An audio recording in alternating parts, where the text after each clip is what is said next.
Okay. 1 p.m. Good evening. Welcome to Township Board meeting for Grand Blanc Township and for Tuesday, May 17th. If we could all rise for the pledge.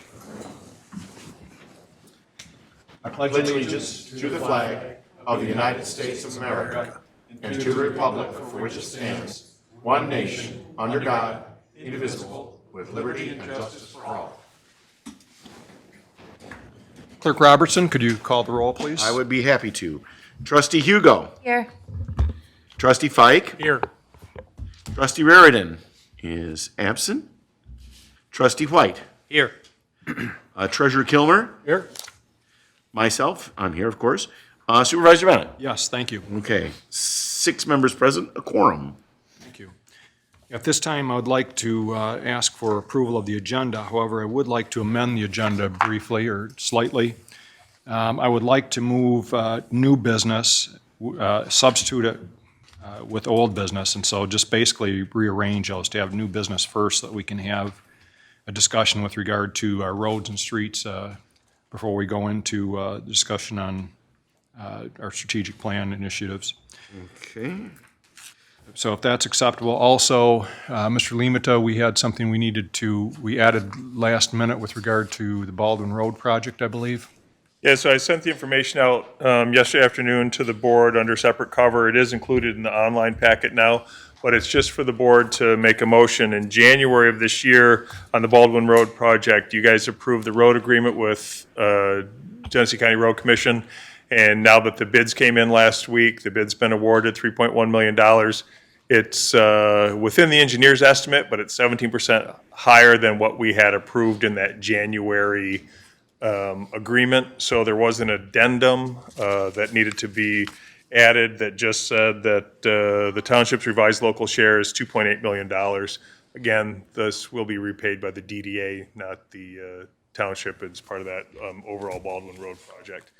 The Road Commission considered the exact same thing at their meeting earlier today, and all systems are go. It's just a matter if you guys approve it, then we move forward. Okay. So we can just put that under new business items? Sure, you can actually take that, I would ask for that motion at the same time that you consider under new business when you go to discuss the streets and road project, if you would lead that discussion off with a consideration of a motion to authorize the supervisor to accept the new amount based on the bids received. Thank you. Thank you. Okay. Somebody care to make that motion to amend the agenda as we discussed? I will. Okay. Treasurer Kilmer, supported by Ms. Hugo. Okay, we have the approval of the agenda as amended. Motion by Kilmer and supported by Hugo. Trustee Raridan is absent. Trustee Hugo. Yes. Trustee White. Yes. Trustee Fike. Yes. Myself, yes. Treasurer Kilmer. Yes. Supervisor Bennett. Yes. 6-0, motion passes. Okay, thank you. And at this time, what I would like to do is open the floor for public comment. I know many of you may be here for the presentation by the Road Commission, but what I would like to do is ask anybody that has questions for the Road Commission, concerns, comments, what have you, to come up to the microphone. We ask that you keep your comments to 3 minutes and that you give us your name and address. So, and then when we have the Road Commission, if there's questions that you've posed or concerns, we'll try and address each of them. So, there's a gentleman in the back that's coming forward.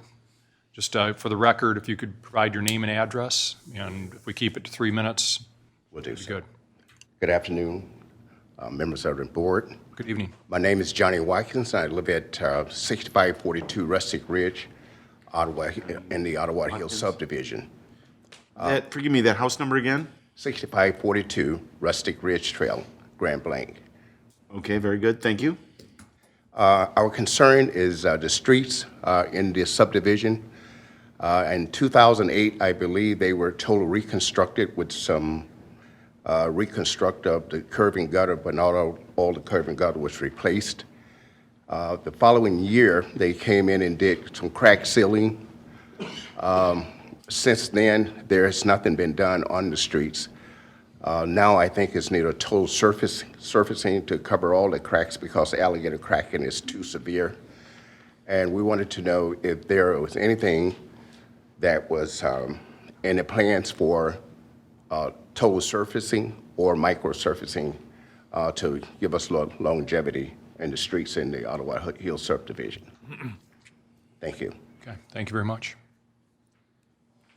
Yeah, just come up whenever you.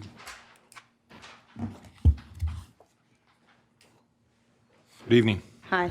Lisa Phillips, 5516 Antoinette Drive, Hillcrest subdivision. Similar to him, first I wanted to commend, I just moved in 2 years ago. Last spring, as soon as the snow melted, I noticed how horrible the roads were in our subdivision. Severely deep potholes. I watched the buses go on my street like this, taking the kids to school. I got on and sent in a message. Within a week, the potholes were filled.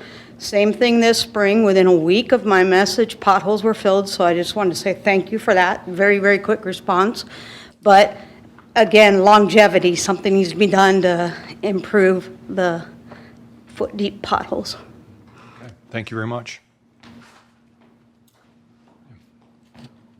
Evening, my name's Frank Skinner, and I live at 6087 Sugarloaf Drive, Grand Blanc, Michigan, the Sun Valley subdivision.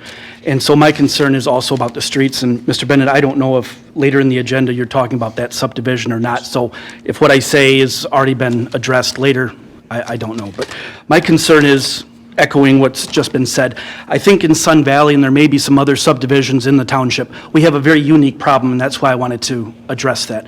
I want to say, though, on the front end, I'm not expecting the township to hear me and think that I want them to fix this issue. My understanding in the past has been it's really a county road commission thing, but I'm here with the township. The unique aspect of it is that we are a 1950 subdivision, as you probably know, with a school right in the middle of it. And the concern is, and I'm here to share with you, the natives are restless. They're very restless. I've been there 15 years. I don't say that lightly. I'm on a social media app, and they're restless. 2 families in the last week have indicated they are putting their house up for sale. They've had enough. It's not good for the township when the families have had enough, because we don't have sidewalks, which I can live with. That's okay. But where do the children go? Where do the dogs get walked? In the street. The strollers, you cannot push a stroller in our subdivision. I'm here to tell you. There's one street where you can, and that's because it doesn't lead to the school. There's a flaw here, and I think of a dentist situation. You go in for a cavity, and the county this morning was there at 7 o'clock. I was dropping my son off. They're filling the patch in. Does nothing, respectfully. It's not a cavity situation. It's all new teeth are needed. We're at that point. It's terrible. I'm embarrassed to have relatives from outside of Michigan visit. And I wouldn't say that because I do like where I live. I hate the streets. It's honest to God truth. I've been a trustee, not in a local government situation, but on 2 church staffs. And I was always told to be a good steward. What you take in and your resources that you have available, you have to be very diligent, much like the prudent man rule in law. I have a law degree, I have a political science degree. I care deeply about my community, but I am embarrassed. And if somebody asked me right now they're looking for a home in Genesee County, I don't know what I would say. On a positive note, I think the Parks and Rec is amazing. I think Township is really supportive. I think it's a great community. I think the streets are going to drive people away, and I know of 2 cases this week where that is, in fact, happening.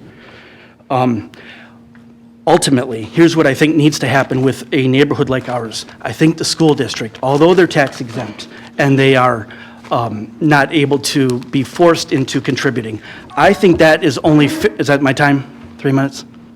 We're good. I'll Go ahead and get it real quick. I think I've always supported the schools, and I vote every time, and I want to support them. Police, fire, and schools, I always say yes. But at this point, I think it's time that the school district, and I'm planning to go there on the 23rd, I think it's time that they step up and meet us on the SAD plan, if that's in the works, which I think it should be. I think the residents should be considering paying for this, but not all of it. I think the school district, you should see how many vehicles and buses come ripping through there every day. and my time's up. So I appreciate your attention to it because I'm honestly ready to kind of consider moving as well. Well, I hope you stick around for the presentation from the Road Commission, because we may have some thoughts on subdivisions that have schools in them. Okay, thank you. Don't everybody get up at once now. I was in the front row. I didn't see. My name is Michael Yancho Sr. I live at 10640 Halsey Road here in Grand Blanc. I'd like to hear the Road Commission, and I want to thank them for being here as long as our county commissioner. That's great to see them here. But I'd like to know about what's happening with the Dort Highway extension. You know, it looks like it's stalled again. And I want to hear, you know, what the problems are, how are they going to be solved, and what the expected completion date might be. And I'm also curious about the Baldwin Road widening project, particularly because there are some structures that are close to the road. Even the fire station is quite close to the road, as well as the Halsey Road Church, and there's a residence further down between I-75 and Saginaw Street that's very, very close to the road too. So I'd just like to hear what's going on. Thank you. Thank you, Mr. Yancho. Good evening. Hi, how are you? Good, how are you? My name is Ken Richards. I live at 5297 Territorial Road. Was kind of curious as to how to get on the list to have our road problems addressed. We've had a lot of severe flooding over the past years. That seems to have been addressed, but with the freeze and thaw cycles, we have a portion of the road just as you come off of Saginaw that is in horrible shape. It's been patched and patched and patched. There's a lot of the patch on the side of the roads. If you were to go down that road right now, this is on the east side of Saginaw, you would encounter a lot of potholes about a half a block in. They've been out once, I believe, this year to repair the road. This road will be used for traffic during the golf tournament, and it takes a lot of abuse from heavy trucks and buses at that time. The problem is all the repairs up to this point have not worked. It's if you drove through there right now, you might lose the bottom of your engine. It's that bad. So all I'm looking for, and that's why I'm here, is to see what it takes to get on the list to get some prioritization. So that's all I have. Any attention or help would be appreciated. Definitely, we're going to talk a little bit about subdivision streets and the process for that. Okay, thank you. Thank you. We appreciate everybody's concern. I mean, we love living in the community and being on a board where people in the township care about their neighborhoods. Hi, my name's Larry Mills, and I live at Green Knoll Subdivision. We live at 5177 Green Meadows Road, and we've got the same issues. It's, the road's terrible, especially where you pull out onto Saginaw. Somebody's gonna get hurt. Somebody's gonna get hurt there because they're either dodging holes or trying to move around, and people coming around the corner to come into the subdivision are having the same problem. We have 2 buses that come up and down that road all day, every day. And it's just beating everything up. And the holes are just a temporary patch, you know? It just doesn't work. And we'd like to know what's gonna be done about that too. And we still have ditch problems too that haven't been addressed. And what street again are you on? I'm sorry. Green Meadows Road, Okay, all right. thank you. Thank you.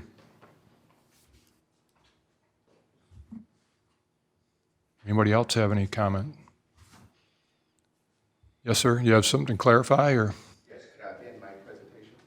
What's that? I'm sorry? Could I amend my presentation? Sure.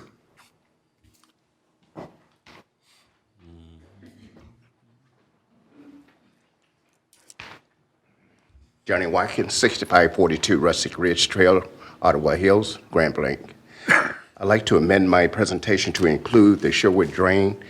Last year, we had 2 floodings in the neighborhood, and we never had anything done to that drain to try to combat the water that's running through the entire subdivision. So I'd like to bring that to the board attention as well. Thank you. Thank you. I believe we had a board determination regarding, is that the Sherwood drain that we had here? Yeah, so the County Drain Commission is addressing the Sherwood drain, but we'll touch on that a little bit later maybe. So, anybody else wish to make a comment? Yes. What's that, I'm sorry? Okay, first off, my name is James Brandon. I have Parkinson's, so my hands shake a little bit. No problem. James Brandon at 4250 Crestnell Drive in Grand Blanc. Okay. Okay, I have a subdivision that we pay our dues to, and Mr. Laddie will bear me out on that. I was here about a year and a half ago, and he helped me get some problems taken care of. Okay, it's coming along real good. Then all of a sudden I hear that the township and planning commission or somebody had gotten together with a guy hired from Davison to solve a problem about recreation vehicles, campers, stuff like that, boats being parked in the driveway. Okay, we were doing real good. But now I hear that this guy I talked to, Jeremy, I think, okay, Planning and Zoning Director, Jeremy Smith. he's a township director. He's our Planning and Zoning Administrator, yes. Does he live in Grand Blanc? I couldn't tell you. Wow, okay. Anyway, I talked to him, I was a little upset, but then he calmed me down a little bit. And he told me that the township board and I think it was the planning commission had talked to him, and he came from Davison doing that same job. And anyway, from what I heard from him was they just left it up to him. So he said, well, this is the way it was in Davison, it works out fine. This is not Davison. This is Grand Blanc. Right now, we had quite a meeting last night at the library, and some people were for it, some people were kind of like, hey, I don't want to get involved or anything like that. But what we need is to go back to rules. The township can enforce those rules, and I got copies of the original homeowners association that you had to agree to before you got in. I got a copy here. I'd give Dave Laddie. You want it? Sure. Okay. I'll put it on you. I did before. Anyway, we got one person in the subdivision now that, according to the township, I guess the way she was told, it's legal. She's got a camping trailer in her driveway. Nobody else in the subdivision has. Everybody has built an addition or something, a pavement alongside their garage, or they're parking alongside their houses, just like they should be. But this one person is not going to do it. And it took them 2 times last year to go out and get them to move that trailer, a threat of citation. But then the other part about it, why would it take 10 days to comply? Then you go out, you talk to them again, they got what, another 10 days to comply before they get a citation? That's a lost time. And that's all I've got to say about that. Thank you. Okay, thank you. We'll see if we have time to address all those concerns, but I can tell you this, our ordinances are not determined by a staff person making a decision. It's the planning commission, public notice is printed in the paper, and this board votes on it. So we'll during my report, I'll touch on that ordinance a little bit more. He got permission from the planning commission and township board to do this. Yeah, we'll talk about it in my report. I'll bring up how the process of how ordinances are changed. Okay. Anybody else wish to make public comment? And it doesn't have to be just on roads. Could be on one of the ordinances that we have or one that we don't have that you want, but anybody else have anything? Yes, Ms. Hugo? I received an email from the principal at Myers Elementary today regarding the roads.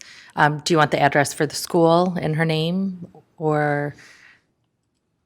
I guess so. Or, Okay. you know, you can just forward it if you want. Oh, you want me to do that? Okay. And if you wanted to read part of it, that's fine, but otherwise forward it, and that way we'll have the address too. But Okay, she was just basically, I will forward it to you. She actually, I work at Grand Blanc Schools, and she forwarded or sent an email to the Director of Operations and I. She said, Sun Valley and the roads around Myers are horrible. We had a county crew out patching today, and they were approached by neighbors about them being repaved. The county claimed that they wouldn't be done until Grand Blanc Schools pays 50% of the cost. The neighbor did stop here to ask if I knew anything about it, so I just wanted to pass it both on to you for insight. So just wanted to share that with you. You're welcome. okay. With that, we're going to close public comment, and we'll bring it here to the board. I do want to introduce Commissioner James Avery from our Genesee County Board of Commissioners. I don't know if you wanted to say a couple of things, Mr. Avery, or wait until we get into the road topic, or? Well, thank you for having me. Thank you, Mr. Bennett. I am your Fifth District County Commissioner, and of course, the segue as far as the roads, newly appointed in January. I knew of my charge as a county commissioner, but I quickly found out that roads were of main concern, and so I've been fielding several of, That's all right. We want you to be on the stream. We're live streaming this meeting too. Okay. So yes, so just again, addressing the roads, thank you for this conversation. I know there would be some clarity for some type of resolve. We're very hopeful for that. Just a little introduction by myself. I'm a 47-year resident of Grand Blanc. I served 11 years on our Grand Blanc School Board, which was a great venture for me. And when the opportunity came for an appointment, once selected, I resigned from the Grand Blanc Board and the Genesee ISD Board, and I look forward to continuing to conserve my community and get a resolve for the potholes and roads. So, thank you all. Okay. Thank you, Commissioner Avery. Okay, with that, we are going to move into a privileged presentation, and we have with us Kelly Ainsworth from Greater Flint Health Coalition. Good evening, Kelly. Good evening. Thank you for having me. Melissa, I have my presentation. Do we need to unlock the screen to? I'm going to be brief. I do have a PowerPoint. Okay. If we can. Yep. Is it, okay, we all set, or what do we need to do? Oh, they turned off. Go off automatically? There we go. Let's see if it's working. I'm a visual person, so I like to, and I'm addicted to Zoom and PowerPoint now after all the COVID presentations and things, so if not, that's okay. Should be coming up. I can see. Looks like it's on. While we're working on that, I'm going to do a shameless plug. Before you all leave today, we are doing an opioid awareness survey. We're trying to measure our community's understanding of opioid issues that are impacting Genesee County residents. So you can either scan this QR code or you can go to this website here at the bottom. And we really are just looking for 3 to 5 minutes of your time to understand your awareness of overdose, signs and symptoms, how to respond, and available community resources. We'd really appreciate your support for this survey.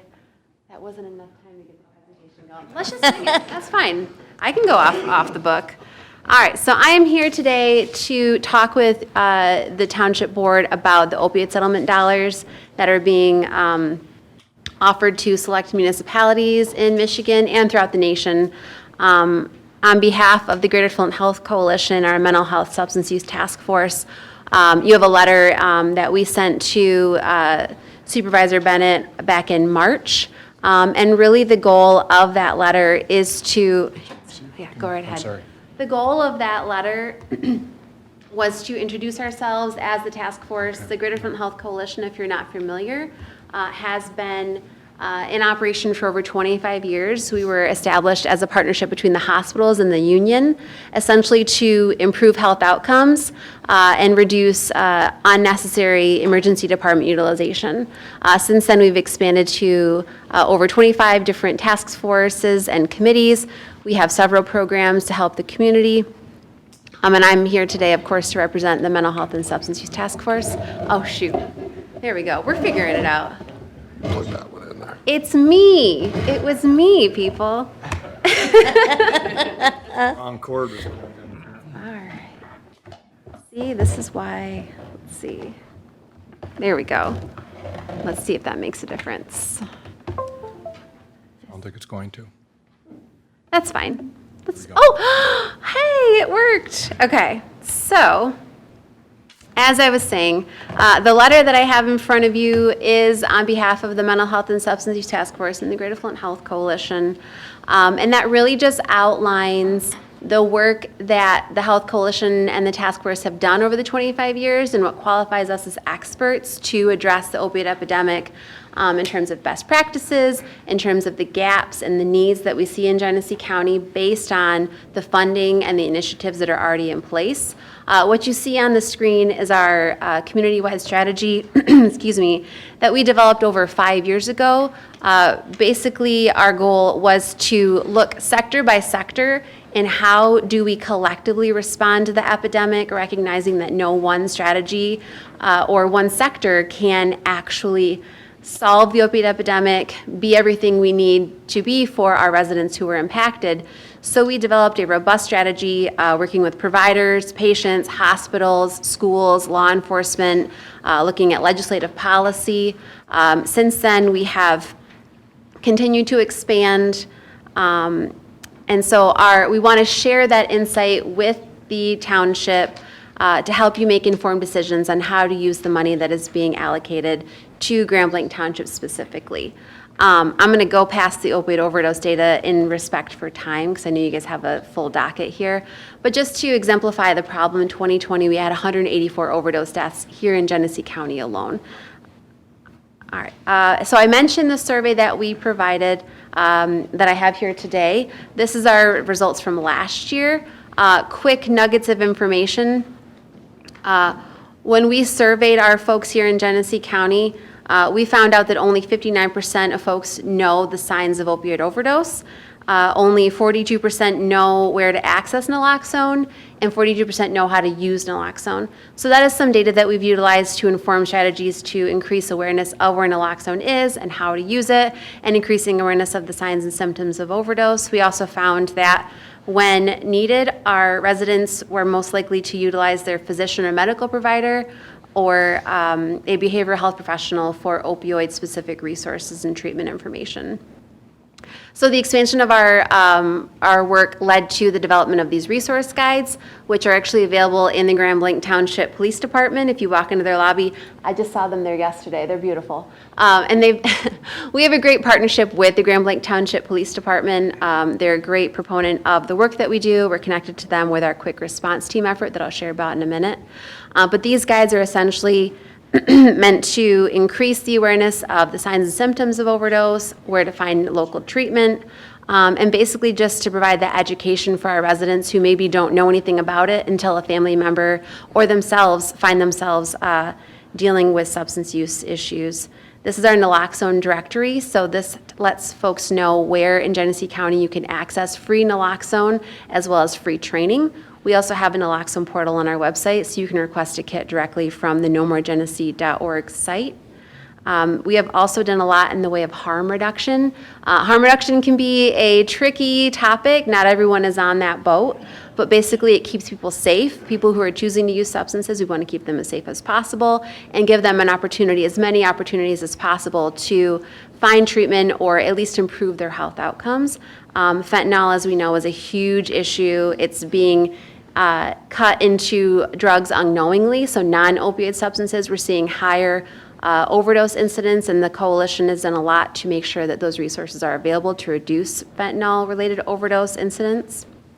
This is the quick response team effort that I'd mentioned. Grand Blanc Township formally is our first police department that is on board of our quick response team effort. We've been building this since 2020. And basically, the quick response team seeks to combine support for first responders to connect people who've experienced overdose to treatment and peer recovery support. Peer recovery coaches are people with lived experience in addiction. They're in long-term recovery and they're certified to help people navigate the treatment system because it is tricky. You ever try calling the Access Center to get connected to treatment? You get the runaround, it's difficult, it's stigmatizing, and so our peer recovery coaches help them along the way. And so that's the beauty of our quick response team effort and the partnership with law enforcement is it allows us to meet people where they're at. So when they're in crisis, when they have that overdose, we have an officer that can say, would you like to talk to somebody who's been there, who can help you? And we have a system in place now for our officers to begin doing that. And so we really see that as an opportunity for the township to support post-overdose response efforts like Quick Response Team. And so we're advocating essentially that the township would provide those dollars. It's $62,000, I think $715 or $712, I can't remember off the top of my head. We would advocate that the township would allocate those dollars directly to the police department. And so they can allocate those dollars to support quick response team initiatives and other initiatives that they see fit, given the township police department is so community-minded and well-versed and well-connected to the community. We feel, as the Health Coalition and the task force, that that would be the best use of those dollars. And we'd like to work together to provide that support and come alongside the township board, the police department, and make sure that we're not duplicating strategies and that the funds are using most appropriately to serve the people who need those dollars the most. And I think that's it. I just have up here the recommendations that we provided within that letter, which you have in front of you here. So if anybody has any questions, I know I gave you a lot of information to consider. Mr. Feig?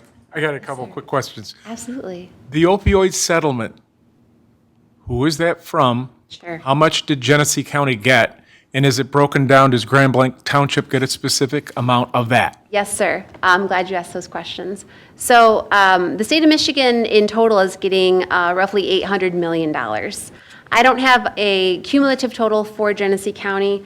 I know that Grand Blanc Township specifically is getting $62,700 some dollars. Genesee County overall is getting roughly $6 million, and the city of Flint is getting the largest amount at over $8 million. There's also a handful, I think there's, actually I can tell you right now, there's 14 different municipalities in Genesee County who are receiving funds.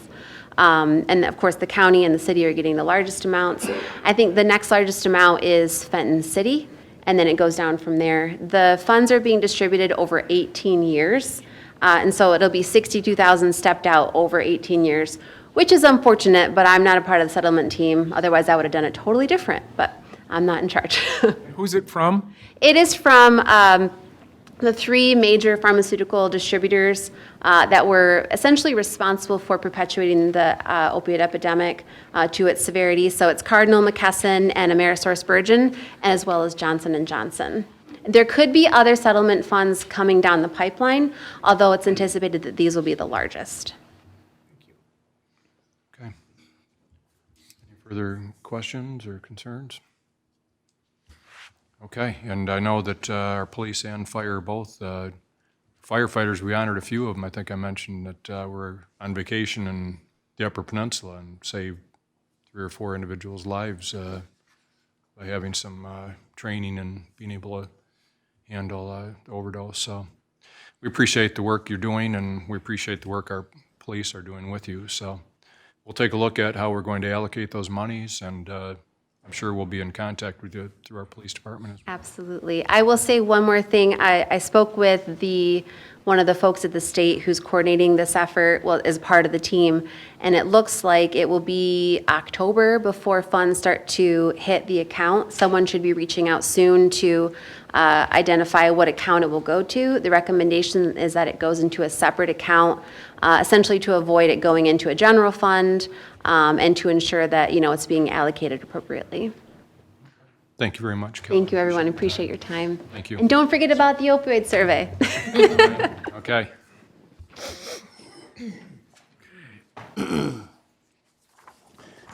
Okay, with that, I'm going to ask for approval of our consent agenda at this time. If somebody would like to make that motion, Mr. Fike makes the motion, supported by Mr. White. Okay, motion by Fike, supported by White. Trustee Fike. Yes. Trustee White. Yes. Trustee Hugo. Yes. Treasurer Kilmer. Yes. Myself, yes. Supervisor Bennett? Yes. 6-0, motion passes. Okay. And at this time, we have a presentation, if I can get the switch back over now. We have with us Mr. Fred Pavandi, Mr. Eric Johnson from the Road Commission, and welcome you gentlemen tonight. Let me get this switched around. Good evening, everybody. Supervisor, before you go, could Yes, you go consider ahead. that motion for? Yes. Let's, okay, what would be the best wording for that motion, Mr. Limita? A motion to accept the revised township share for the Baldwin Road widening project and authorize the township supervisor to sign that acceptance and provide it to the road commission. Motion by trustee Fike. Okay. And Support by- supported by Clerk Robertson. However, can I get a copy of that language, Dennis? Sure. Because it's not I mean, maybe it's Pull it off the incorporated into the video. new agenda, but I need to be able to have it, so. Yeah. All right. So, motion by Fike, supported by myself. Let's see. Trustee White. Yes. Trustee Raritan is absent. Trustee Fike. Yes. Trustee Hugo. Yes. Myself, yes. Treasurer Kilmer. Yes. Supervisor Bennett. Yes. 6-0, motion passes. Thank you. We're legal now. Okay. Okay, we handed out to the board members the presentation here, but it's also on the screen, so. Thank you, Mr. Pavandi, for joining us this evening. And welcome. our residents, I know you've been getting phone calls on potholes. This is the pothole Yeah. season. Yes. And I know you have a presentation, and we wanted Yeah, to answer we have maybe a some short questions. presentation. Sure. Yeah, thank you for inviting us to this meeting here. My name is Fred Pavandi, Managing Director for Genesee County Road Commission. I have here with me the Director of Engineering, Eric Johnston. I'm going to be providing you with some basic information about the Road Commission, roads and bridges, and then Eric will go through the actual projects that's going to be going on this summer. So with that, let's go to the next slide, please. Information about the Genesee County. We have 17 townships. The entire county has 16 cities, villages, and then Road Commission has 1,200 miles of paved county roads, and we have about 400 miles of unpaved county roads. Those are gravel or limestone roads. We maintain 120 bridges. Bridges are the structures that have a span of 20 feet or more. Those are defined as bridges. So you could have a culvert, but if the culvert is 20 feet wide or more, that's also considered a bridge, okay? And then we have 250 traffic signals that we maintain. Actually, we maintain over 400 traffic signals throughout the county because we are the maintaining agency for MDOT and all cities and villages in Genesee County except for City of Clinton. But we actually own 250 traffic signals that is totally under Road Commission's jurisdiction. And then we have about 580 large culverts, and those are defined as 48 inches or larger, okay? Mr. Pavandi, does the 1,200 miles include subdivision streets? Yes. Okay. Next. So here's, we have 3 classifications of roadways in Genesee County.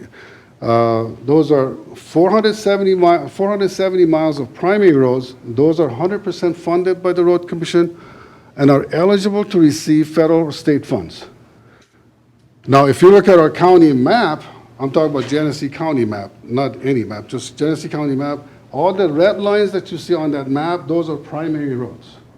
Any green lines that you see on our county map, those are local roads, local section line roads.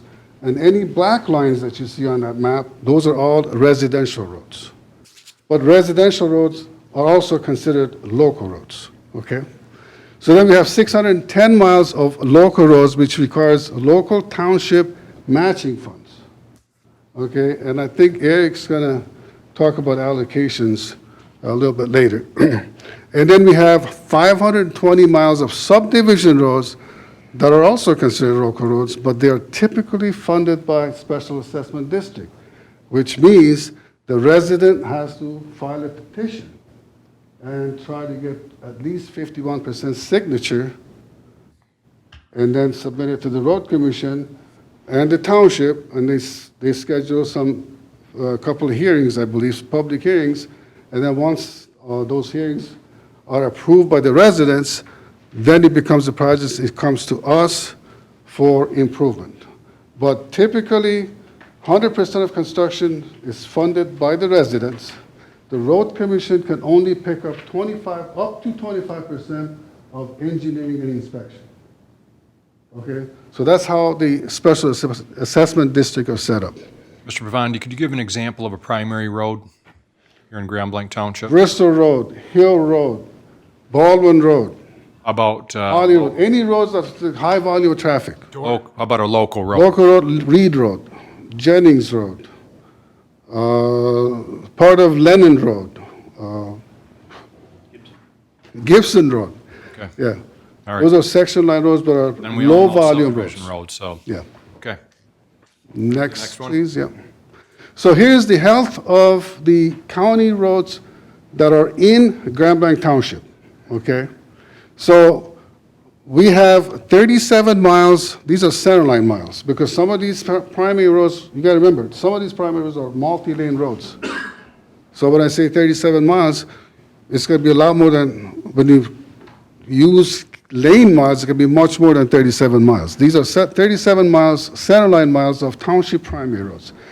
And the condition of those, you got 14.7 that are in good condition as of 2021.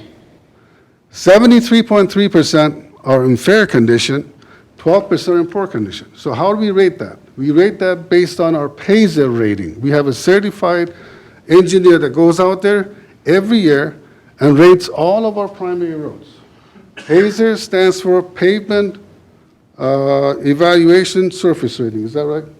Pavement, PASER, that's what it's called. And it's scored from 1 to 10, 1 being the worst, 10 being the best. 10 means like new reconstruction, brand new roadway. So 7, 8, or 8, 9, 10 are good. 5, 6, 7 are fair. 1 to 4 is poor, which is fail, basically a failing condition. For township local, we have total of 14 miles. These are the roads that we have in Grand Blanc Township. 14 miles. 60.2% are in good condition, 11.4% in fair condition, and 28.4% are in poor condition. Those are local roads. Status in Grand Blanc Township. And then we go to subdivision roads, as you can see, good condition, we only have 5.5%. Fair condition, we have 51.3%. And then poor condition, we have 43.2%, which is basically a failing grade. I mean, 43.2% means the grade of below 50%. Next, please. Now, going to unpaved roads in Grand Blanc Township, there is no primary road that are unpaved in Grand Blanc Township. In fact, we only have 1.5 miles of unpaved roads that are primary in the entire Genesee County that belongs to Road Commission, okay? And then we have 5.2 miles of unpaved local roads, 4.3 miles of unpaved subdivision roads. And based on our 2020 rating that we did, now the rating for gravel roads is a little different than paved roads. Gravel roads are rated based on inventory-based rating, IBR, which looks at drainage, roadway width, and the condition of the structural adequacy of the roadway. So when we did that in 2020, we ended up with 21.1% that are in poor condition, 26.9% fair condition, and then 52% are in good condition. That's the gravel roads. Next. Going into county bridges and large culverts in Grand Blanc Township again, we have total of 7 bridges in Grand Blanc Township. 1 that is poor, 2 that is fair, 4 that is good. It's rated basically the same as roadway. Any 7, 8, 9 that are good, 5 to 7 is fair, anything below 4 is poor. Now, out of that 7, I believe there's only 1 that are on local road system. So on that, I believe it's in good condition, but if we have to do anything with that bridge that are on a local road system, we have to ask the township for a matching fund up to 50%. Where's the poor bridge? Port Bridge is Center Road is one. Center Road. Yes, Center Road is one. That's primary. In fact, that's programmed for 2025. We are in center. Probably center near, Near the center city limits. that must be right by, Just north of city limits. That's that bridge that's poor condition is posted. I'm glad it's on a primary road. And then we have 51 large culverts in Grand Blanc Township, 9 are poor, 14 are fair, and 28 are in good condition. Next, please. Okay, here's the bar charts that's showing the primary road center line miles in Grand Blanc Township only. Again, the red bars that you see there, those are poor roads. The blue is fair, and the green is good condition. And what you want to see on these charts is that the red, you want to see the red go down. When the red goes down, that means your system is improving. You follow? Which, that's what we're seeing here, basically. If you compare from 2013 to 2020, you can see a drastic improvement going from poor of 15 miles down to like 6 miles now. Okay? And our fair road, the trend is going up, which is good, and obviously, we want the good roads to go up also. But then again, having the good roads is kind of expensive sometimes, okay? So that's the condition of our primary roads in Grand Blanc Township. Next, please. Here's the condition of our local roads. These are not subdivision roads, though, but local roads, like Reed Road, Lennon Road, Gibson Road. So you can see the red is way down, which means I think we're doing a good job of improving some of our section line local roads. And our fare is also going, it's supposed to go up, but it's going down, but then again, you got the good roads that are going up. And the reason you have the gap between them, because we're not required by statute to rate these roads every year. We try to get these every other year, but we have to do our rating of primary roads every year. And then go, the next one is the subdivision roads. As you can see, Getting worse. it's in poor shape. I mean, you can see you get 45 miles of gravel road or paved subdivision roads that are in poor condition. And I just want to say this, that Grand Blanc Township has 1/5 of all the subdivision roads throughout the county. So the entire county has about 520 miles of subdivision roads. We got almost 105 miles of it just in Grand Blanc Township.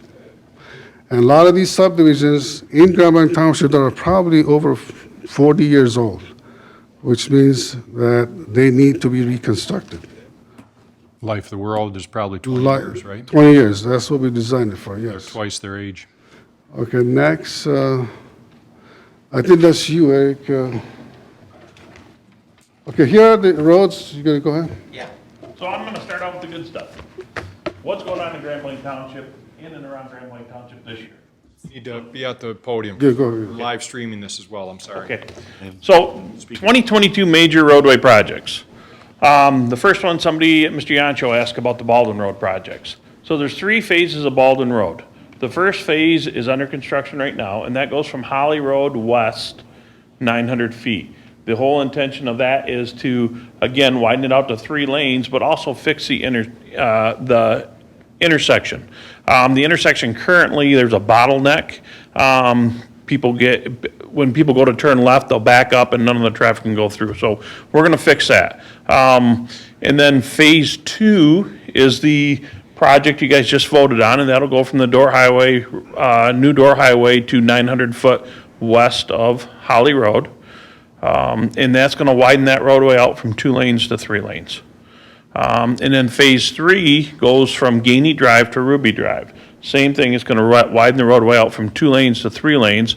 Of course, we have a restriction with the MDOT bridge over I-75, so we'll go back down to 2 lanes, and then we'll widen back up to 3 lanes. So the beauty of the whole thing is there'll be a center left turn lane, so traffic trying to turn left will not stop the through traffic. We'll get a lot more capacity out through there. And it will also allow the road to be an all-season road for semi-traffic. Correct. Phase 3, the township worked with Michigan Economic Development, Michigan Department of Transportation Economic Development, and got funding that covered 100% of the construction for that project. So the township added on a small section to the east, which they'll have, the township through the DDA will have to pay for a portion of that, but again, the main segment is 100% covered through the grant that the township received. Porter Road, Grand Blanc Road to Hill Road, that's a local road. We do have some, when consumers came through and ran a pipeline through the county, we had a contract with consumers, and any road they're going to use as a haul road that saw some deterioration, they had to pay to upgrade that roadway. We were only going to do a microsurface on that roadway, but the cost to resurface it, compared to what the funds we had left over, it was a no-brainer for us. We're just gonna, it's just under 2 miles. We're just gonna resurface that whole 2 miles. So that'll be a project that wasn't gonna happen, and we were able to make it happen. Reed Road, Dort Highway to Grand Blanc city limits. We talked to, or Fred mentioned allocation funding. We'll talk about allocation funding a little bit. Again, this is another local roadway. The township is utilizing their allocation funding. The Funding Road Commission gives towards projects. They're matching at 50-50, and we're going to be able to resurface that section of Reed Road. Bella Vista Drive. The city has a short 1-block section on Bella Vista Drive that goes from Perry Road south, 1 block. Again, the township's going to utilize some of their funding to go ahead and resurface that roadway. The city's already resurfaced theirs 2 years ago, I believe, 2-3 years ago. So the township's going to finish off their section, and we'll have a nice roadway all the way to Perry. But that's also a primary road, right? Not a subdivision road. That is a local road. Local. Local road, yep. So it's not a subdivision. We'll use allocation funding for that one, so. South, or Door Highway. Mr. Yancey mentioned Door Highway. Door Highway, the section from Baldwin Road up to Pollock Road is complete with the exception of the top course. We left the top course off, and we're going to try and top the whole thing from Baldwin up to Cook at the same time. The section from Pollock Road up to Cook Road is under construction right now. That's been dragging on a little bit. We'll talk about that in just a second. And then the section from Cook Road up into the interchange has been completed for a couple of years now.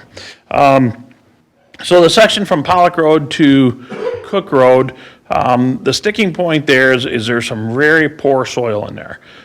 We had to make sure that all that poor soil was taken care of before we could start building up. And then we're using some what are called mechanically stabilized earth walls, which require about 4,000 pounds per square foot bearing to sit on them. So we had to make sure this was right. That's the part that's taken so long. We excavated it out, the contractor put it back in, then we made the contractor go back and compact all of it. They had to get compaction. This took a little while for that to happen. Once we finally got compaction, they started on the wall, and we had flooding issues down through there. It's just one big swamp down through there where we're putting this. We were able to get the contractor to take care of that, start coming up with a wall. So the wall's pretty much up to where the wall needs to be. Contractor needs to have their fabricator who designed the wall come out and look at the wall because there's some tilting issue to it. It's not much, probably nothing that anybody would see, but our guys are out there with levels and they notice it. So we just want to make sure that the wall's done correctly according to manufacturer's specifications before we allow the contractor to move forward. The contractor has been moving forward on all the approaches to the section that's sitting down low. So we're getting a lot closer than we have been. We were originally anticipating beginning to middle of June. That might stretch a little bit, depending on when the contractor's able to get back in. We just got a letter before I left the office tonight. I haven't had a chance to look at it, but, so hopefully that's the letter from the contractor, or from the fabricator that says we're all good to go. And if that's the case, we can get the contractor back in, and, hopefully within 2 months, we'll be done with that job. So that's what we're hoping, fingers crossed. So, and adjacent with that project, but a separate project, is the Trailway project. There is a Trailway project going from Baldwin Road all the way up to Cook Road. It'll run along the east side of the Dort Highway project that we're building right now. And that was actually anticipated during the design of Dort Highway, and we left space down through there for that project. The section from Baldwin up to Pollock Road is almost complete. And then the contractor it was set up as a 2-year project, and the contractor will be coming back in this year to complete the section from Pollock up to Cook once we're complete with the roadway work. McCandless Road, Saginaw Road to Vassar Road. That's a local roadway. Actually, that's a primary roadway. I'm sorry, it's a primary roadway. We switched it from a local to a primary in 2018. So our crews are planning to do a chip and fog seal on that this year. Baldwin Road from Gray Tracks to McWayne, which is even further west, we're going to do a chip and fog seal on that project. Holly Road from Ray Road to Baldwin Road, we're going to do a chip and seal on that roadway, and a fog seal. Those projects, this is meant to be preventative maintenance. The road's not in terrible condition. It's either going to be a Pazer 4 or a 5, but what this will do is it'll seal that roadway up. It'll create a smoother roadway, and essentially it'll add 4 or 5 years to the life of the roadway before we have to get out and do anything else to it. So, in a lot of these roadways, that's what we have to do, is we have to try and limp them along, because there just isn't the money to go through and reconstruct everything. So, but that's been a very good fix for us. Holly Road, Baldwin to southbound I-75 ramps. We're going to go ahead and mill and resurface Holly Road from Baldwin Road up to southbound I-75. This winter was just absolutely terrible on that section of roadway. So we're hitting it just at the right time. We're going to do 1.5 inch milling of that roadway, and then we're going to resurface it all. Look like a brand new roadway when we're done. Misty Meadows Drive, McCandless Road to the south end. This is an SAD project, Special Assessment District. They came to us last year, Township passed a special assessment for it.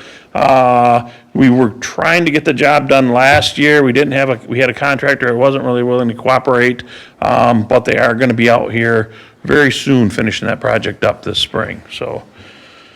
McQueen Road, Baldwin to Cook, it's a gravel roadway. It's a very heavily used gravel roadway. A lot of traffic goes down through there. We have a lot of trouble, and we end up spending a lot of time on maintenance on that roadway. Last year, we had a pilot project utilizing an enzyme called Permazyme. Down through there, and what happened is we put limestone down, and then we mixed the Permazyme in with it, and what it did is it more or less turned that roadway to almost a concrete-like surface. When we did this, I believe it was in July, we really didn't touch that roadway all fall. We didn't have to go out and regrade it, anything like that. There's some very minor potholing, and then it made it through the winter. And even into the spring, it held up absolutely fantastic until we actually had to go through and grade it out again. So that's the beauty of this Permazyme. The township has agreed to pay 50% of the Permazyme cost. We're on gravels where we are using Permazyme, and again, it makes a big difference on these roadways. 2022 drainage structures. We don't have the location set yet, but every year we partner with all the townships around the county, and we'll work with Scott, and he'll provide a list of locations where the drainage structures are in very poor condition in the pavement sections, in both subdivisions, local roads and primary roadways. And then we'll split the cost with the township on the local roadways. We'll pay 100% of the primaries, and we'll go through and repair those drainage structures. So once we get that list set, then that's typically a fall project for us. Hill Road, Door Highway to Saginaw Street. So this section right out here, we're going to do a microsurface on it this year. Microsurface is something short of a overlay, but again, it's a preventative maintenance type of treatment, and it's meant to extend the life of the roadway. It seals everything up, keeps the water out, and if we can keep the water out, we can typically extend the life of the roadway. Saginaw Road from Hill to Maple, there's that little section right in between, in that triangle area. We're also going to microsurface that. That's what the road commission is going to do this year, in conjunction with the township, in the township. Other projects that the township should be aware of, Maple Avenue, if you've driven north of here, you already know Maple Avenue is being resurfaced. That's being completed by the city of Burton. And then I-75, if you've driven down I-75, you'll see some work going on down there. That's going from 475 all the way down to Dixie Highway. And included in that will be the southbound ramps for Holly Road. So again, there's a lot of work to coordinate between different agencies this year in and around Grand Blanc Township. So those are this year's projects for us in the township. The major projects, there's still, like I say, there's still crews going out and doing culvert replacements and stuff like that throughout the county. Our maintenance crews throughout the township. And that'll all continue. So next slide. So 23 and 24, I only put on the federal and state aid work. Typically the local projects, we'll sit down with Scott, Dennis, and Jeff, and we'll in December-ish, January-ish, we'll sit down and talk about what the township wants to see done. The township receives all the reports on the bad roads. We receive enough ourselves, but the township knows exactly where the roads are good and where the roads are bad, which ones need help. And then we'll talk about their allocation money, how much they have. Again, it's the 50-50 match that they use on their local roadways. And we'll come up with a plan based on what the township wants to see done over the next year for the local roads. Primary roads, what we typically do with our primary roads, again, there's only so much money available, and we gotta see how we fared through the winter, how much work we're doing the previous year, how much we ran over, how much we're under. Once we pull everything out, we'll see how much money we have left over. This year, we had about $9 million left over to put towards primary roads. So you're seeing a really big primary road program throughout the county. Typical years, $4 to $6 million is what we can expect. So once we know how much money we have to spend, then we'll go through and we'll look at our primary roads. And it's typically set up based on condition, ADT, and population of the area and the average daily traffic using the roadway. The more traffic using the roadway, the more points that roadway will get. And that'll determine which roadways we'll do for primary roadways.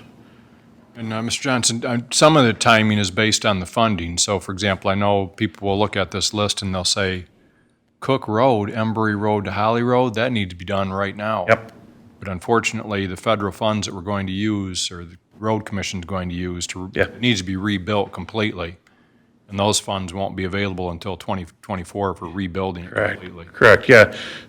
Roadways, sometimes the funding's a little screwed up, the way they allocate it. For instance, on a safety project, and you can't go out and fix something ahead of time when you know there's a safety issue. You don't get any points when you put an application for funding in for that way.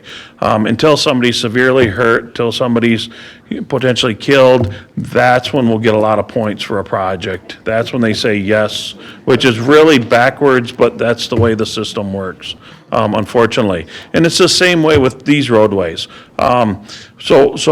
I agree Cook Road's in terrible shape, but it wasn't until this year that we could get funding for Cook Road. The worse and worse the roadway gets, the more points it gets. We couldn't get funding for till 2024, right? I mean, Yep, so we got approval approved for funding this year, for 2024 funding to construct that roadway. Now, as far as the roadway surface goes, yes, it's in bad shape, but if we touch that roadway between, beyond maintenance work, if we touch that roadway between now and 2024, we risk losing that funding. Because now the roadway surface isn't as bad as it was. Do you really need the funding? There's other bad roadways. So again, it's sort of a screwed up system, but unfortunately it's the one we have to live with. So we don't, the funding doesn't come directly to us. It goes to the county, and it's just like this throughout the state, so it's not just our county. It goes to the county, and then we put in applications along with every other municipality in this county. Our roadways are compared to their roadways, and whoever's got the highest scoring applications will actually get the money, so.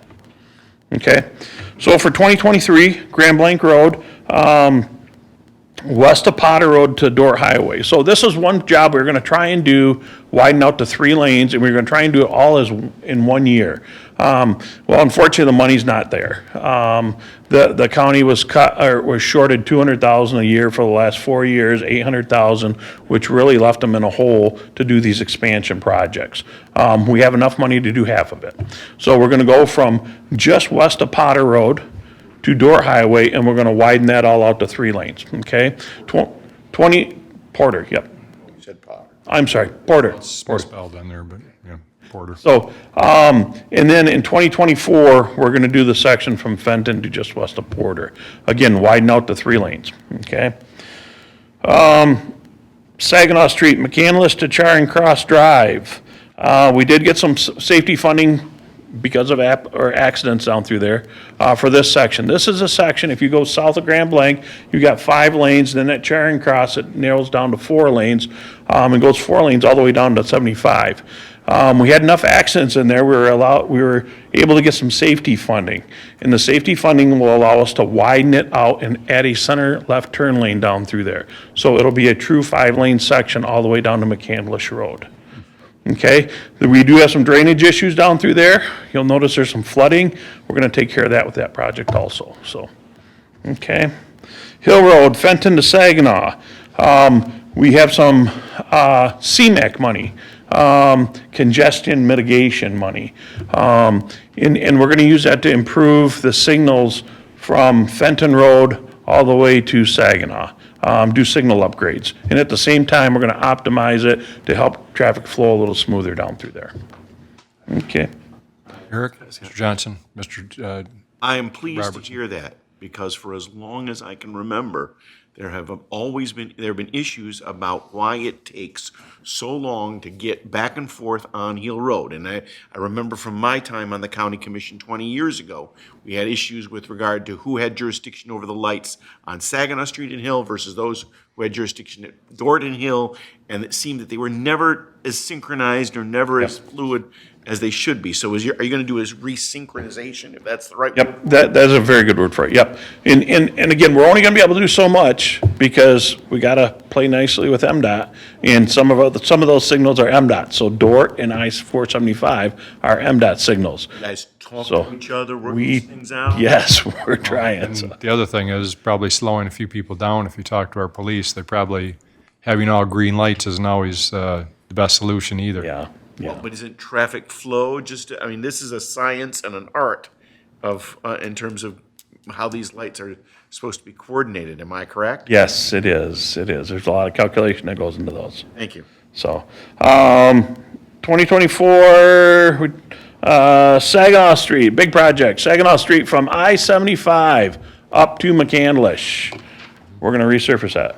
So, the roadways, as Fred mentioned, the rating system, it's a Pacer 5 right now. It's not a bad road, but it's not a great road. But they've got some funding available for these mid-range roadways, and that one qualifies. So we ended up getting that funding, and we're gonna be able to resurface that, almost 3 miles of roadway down through there, so. Cook Road, Embry to Holly, we already talked about that project. It's a total reconstruction. So roadway's sort of narrow right now, shoulders aren't all that wide, and then the ditches in some areas are relatively deep. We're gonna go through and fix all that. So widen it out, and then we do have accident issues at the curves down towards the east end. So we're gonna upgrade those curves and put the correct geometrics on them to hopefully alleviate those, so. Grand Blanc Road, we talked about, and then Perry Road Trailway. So another section of Iron Bell Trail. Atlas Township's been working on their portion, so they've got a section of trail that runs up to Atlas right now, the Village of Atlas. This year, they're gonna be widening out the sidewalks through the Village of Atlas. And then next year, they're gonna be building a section from Mancour Drive, which is more or less right around where Vassar Road goes north. So from Mancour Drive all the way to Atlas. So we'll be putting a trailway in there. So in 2024 is when Grand Blanc Township comes to the table. That section goes from Whitetail Drive, where the sidewalks end, coming just past the middle school, and it runs to Mancour Drive and connects into that Iron Bell Trailway. So, and then you'll have Iron Bell Trailway going all the way across. Actually, and starting to go north, so. we actually received permission from the school district to have a trailhead right there at the East Middle School as well. Yes. So it'll be nice, so. Those are the projects, again, as we get, over the next 2 years, of course, during the winter, we'll finalize the local and the primary road projects, and move forward with them, so. Next slide. So this is the fun one, funding. Primary roads. So Grand Blanc Township's fortunate. They have a lot of primary roads in Grand Blanc Township. A lot more primary roads than the section line local roadways. Genesee County Road Commission pays 100% of the cost for primary roadways. Engineering, construction, maintenance on primary roadways. We take care of those. Local section line roads. This is where we have allocation money that we put aside for the townships to utilize. So, and part of that deal is so for Grand Blanc Township, we have $188,000 we set aside, and the township matches that 50%. So if we spend $188,000 on the township section line roadways, the township spends $188,000. We're able to do a decent amount of work with that. So that's how the allocation works. And those are for the local section line roadways. We also put a new rule in there, that if the township section line roadways, were 70% or higher, Payzer 5 rating or higher, fair or better, which Grand Blanc Townships are, then Grand Blanc Township could utilize those allocation funds on other roadways such as commercial roadways and things like that. So that's new. That's something we need to talk about with the township and see what they want to do, because again, Grand Blanc Township has local roadways, section line roadways that are in pretty good shape, but there are some other needs in the township, so. So yeah, again, in 2008, before 2018, $61,890 per year. When Mr. Pavandi became manager, he was able to almost triple that, up to $188,000 per year, so. I just wanted to point that out, that, that number's kind of small on the screen, but it went to us as a township board, it went from 61,000 that, so basically 120,000 that we could have on local section line roads, and now, it went up, with Mr. Pavandi's help, it went up to 188,000, so we're adding our 188. So that's a pretty big jump from 60,000, and we appreciate it. I know some townships complain that that's an awful lot of money they got to try and match, but to us, it's like, hey, if we're going to put money towards roads, let's get this stuff done. So we're very pleased with that ability to put that much towards roads, and I think it also shows why we're at the 70% level on the primary roads. Now, subdivision roads are another story, and we'll get to those here. Yeah. One more thing we're talking about, it hasn't been decided on yet, and I hate to bring it up, but the question was asked today. is in Grand Blanc Township with Myers Elementary isn't the only school in a subdivision. There are other schools and subdivisions in the county, and all of them have the same issue. We have one school in a subdivision where there's only like 14 houses in the subdivision. The school uses the roadway, and the roadway's just falling apart, and 14 houses can't afford to do much to that roadway. So one of the things we are looking at is possibly bending the rules a little bit more for allocation and allowing the townships to utilize their allocation funds on the specific streets only in a subdivision where the school buses travel. So as we have a chance to analyze that and see what does this mean financially, we'll get back with you guys on that, and hopefully we'll have good news for you. So Everybody's going to want a school in their neighborhood. yeah, unfortunately, yeah. So, but again, if you have a school in, my kids went to Myers too, and I know exactly how bad that is in there. So, local subdivision roads. So as Mr. Vani mentioned, we're only allowed to spend so much of our Act 51 funds on local roadways. We are limited, just like bridges. We can spend, what can we spend on bridges? 50% of our funds, and then the township has to figure out how the rule says we can spend up to 50% of our funds on a local bridge, and then the other 50% has to come from another means. And typically that other means the township. But subdivisions are the same way. We can only spend so much money on subdivision streets. And there's only so much money to go around. The majority of our money is spent on higher traffic roadways. We have to make sure those are in good shape, because if those go, then we're in a world of hurt. Unfortunately, the local subdivisions get pushed off and put in another category. So for subdivisions, if you look at how much it's going to cost to do a subdivision, that total pot, the road commission has said we'll fund 100% of the design for that road, or of that subdivision. We'll fund 100% of the construction engineering for that road commission. The actual construction costs, and that's typically like it says, anywhere from 20 to 25% of the overall construction cost. The other 75 to 80% has to come from someplace else, which is typically the townships. Now, how the townships get the funding, that's up to the townships. But I can tell you the majority of the townships in this county put it out for SAD, which is a special assessment district for the properties within that subdivision. So again, that's up to you guys how you do that, but that's a process. The special assessment district, the way we run things is we want a single point of contact through the township, and that single point of contact for Grand Blanc Township has been Mr. Sears. So Mr. Sears hears that there's issues with subdivisions, he'll call us, and we'll have one of our design engineers go ahead and throw together a quick and dirty estimate on how much it's going to cost to do the work in that subdivision. Sometimes it's a total reconstruction, sometimes it's just a resurfacing. The one thing I can tell you, the earlier you get to the streets, the earlier you do some sort of maintenance, such as Ottawa Hills, it could just be a resurfacing. That'll push that street along for another 15 years. The earlier you can do that type of work, it's going to be a lot less expensive to the property owners if you go through the SAD process. If you have to totally reconstruct the roadway, now we're talking a little bit more money.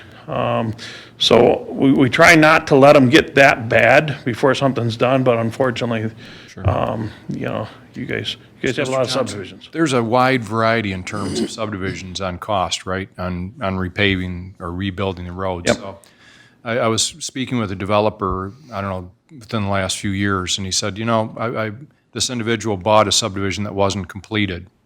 And he said, before somebody even moves into a house in the subdivision or builds a house, I have $80,000 into that lot, just with the road being put in and the utilities being put to that lot. But that street is probably a majority of the cost, I would guess. But anyways, So we have some streets that have frontage of 100 feet.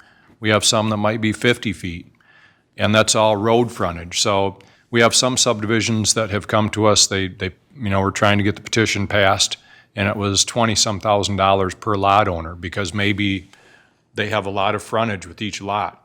We have other subdivisions where maybe it's smaller lots, and so it would be maybe $8,000 per lot, and maybe the road doesn't need to be rebuilt. And so, the tough part for a resident, I know, it's why do we have to pay this out of a special assessment instead of just the county or the township? And, part of it goes into it, it's that when those roads were built, they're all different costs, and how do we equalize that amongst taxpayers? How do I pay for somebody who has, 200 feet of frontage on a road versus somebody that has, 50 feet?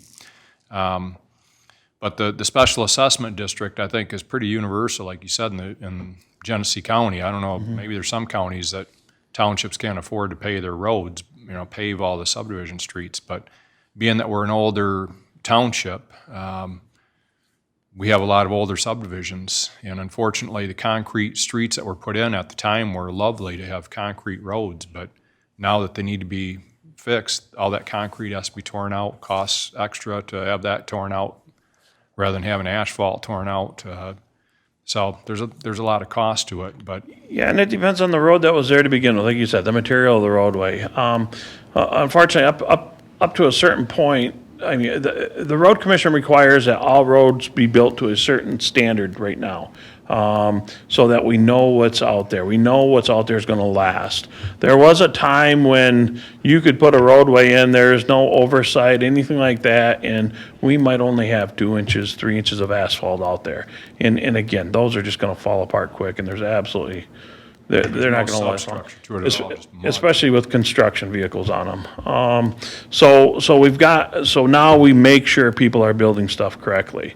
The townships, most of them went to SADs. The SADs are set up different based on different townships. The majority of them set them up based on lots, not necessarily frontage, but it's up to the township to determine how they want to do that, how they want to fairly do that. Flint Township, they have a local road millage. So Flint Township actually pays a portion of the SAD through the local road millage to decrease the impact on the residents.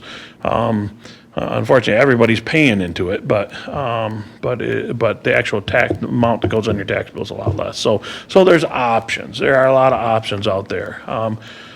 So how is the pothole patching? I know, many people during the winter, I don't think they quite understand that the cold patch is something totally different than asphalt. And so when you put it on during the middle of winter, it's going to probably just pop right out, right? Yeah, unfortunately, the technology for patching really hasn't come that far over the last 50 years. Once the asphalt plant shuts down, which is typically the beginning of December, until it opens up, which is typically the beginning of May, we have to use, we have a couple different materials. Our road commission has invested to try and get a little bit better material. Most places use cold patch. You put the cold patch in, it'll make it smooth for a little bit until it rains again, and then it'll start spitting it out, chewing it up and pushing it out. Our road commission invested in I can't even think of the name of the. It's a Bagella. It's like a mini asphalt plant, but we use millings that we've milled up from projects the summer before. We put them back in, we heat it all up, we add a little bit of bituminous material in there, and it's actually a better material. It's not as good as hot mix material, but it's a whole lot better than cold patch. And we try and utilize that where we can. The other thing we're doing is on higher ADT roadways, there's a more expensive patching material. And for the higher ADT roadways, where we don't trust the material we're putting into the potholes, we'll use this more expensive stuff. But again, it's a lot more expensive, so we use it where we have a lot more traffic, and that's it. So, but now the asphalt plants are open. We'll start throwing hot mix asphalt back in those holes. With our process though, again, you start, of course, we have to take care of MDOT first. We have a contract with MDOT that says you take care of our roadways first and foremost on everything from maintenance, snow plowing, everything. But then we'll move to primary roadways, because again, those are the heaviest traveled roadways. And then we'll go down to the local section line roadways. Unfortunately, the subdivisions are the last ones, and those are the ones that our crews are finally having time to move into right now. It was a really bad winter on the roads. The winter was really hard, so it's taken a lot longer to get into the subdivisions than normal, but we're now seeing our crews start to come into the subdivisions to take care of issues. What would you say to residents that think that the township should fight the county for more money for road funding because their road isn't getting paved quicker? Which county? The road commission or the Genesee County? Road commission. Well, again, we're just like you guys. Our pot's only so big. And you can fight all you want, but if you take more money for road funding, then your bridges are gonna suffer, your culverts are gonna suffer. Your ditching, you're not gonna get the ditching like you do now. So something's gotta give, because there's only so much money available. So the allocation, I guess, the question is, which townships get which money, and not that we need to go through the whole formula, but just so people understand, there is a formula that we use that's based on lane miles, a whole bunch of different. It's based on two primary things, mileage and population.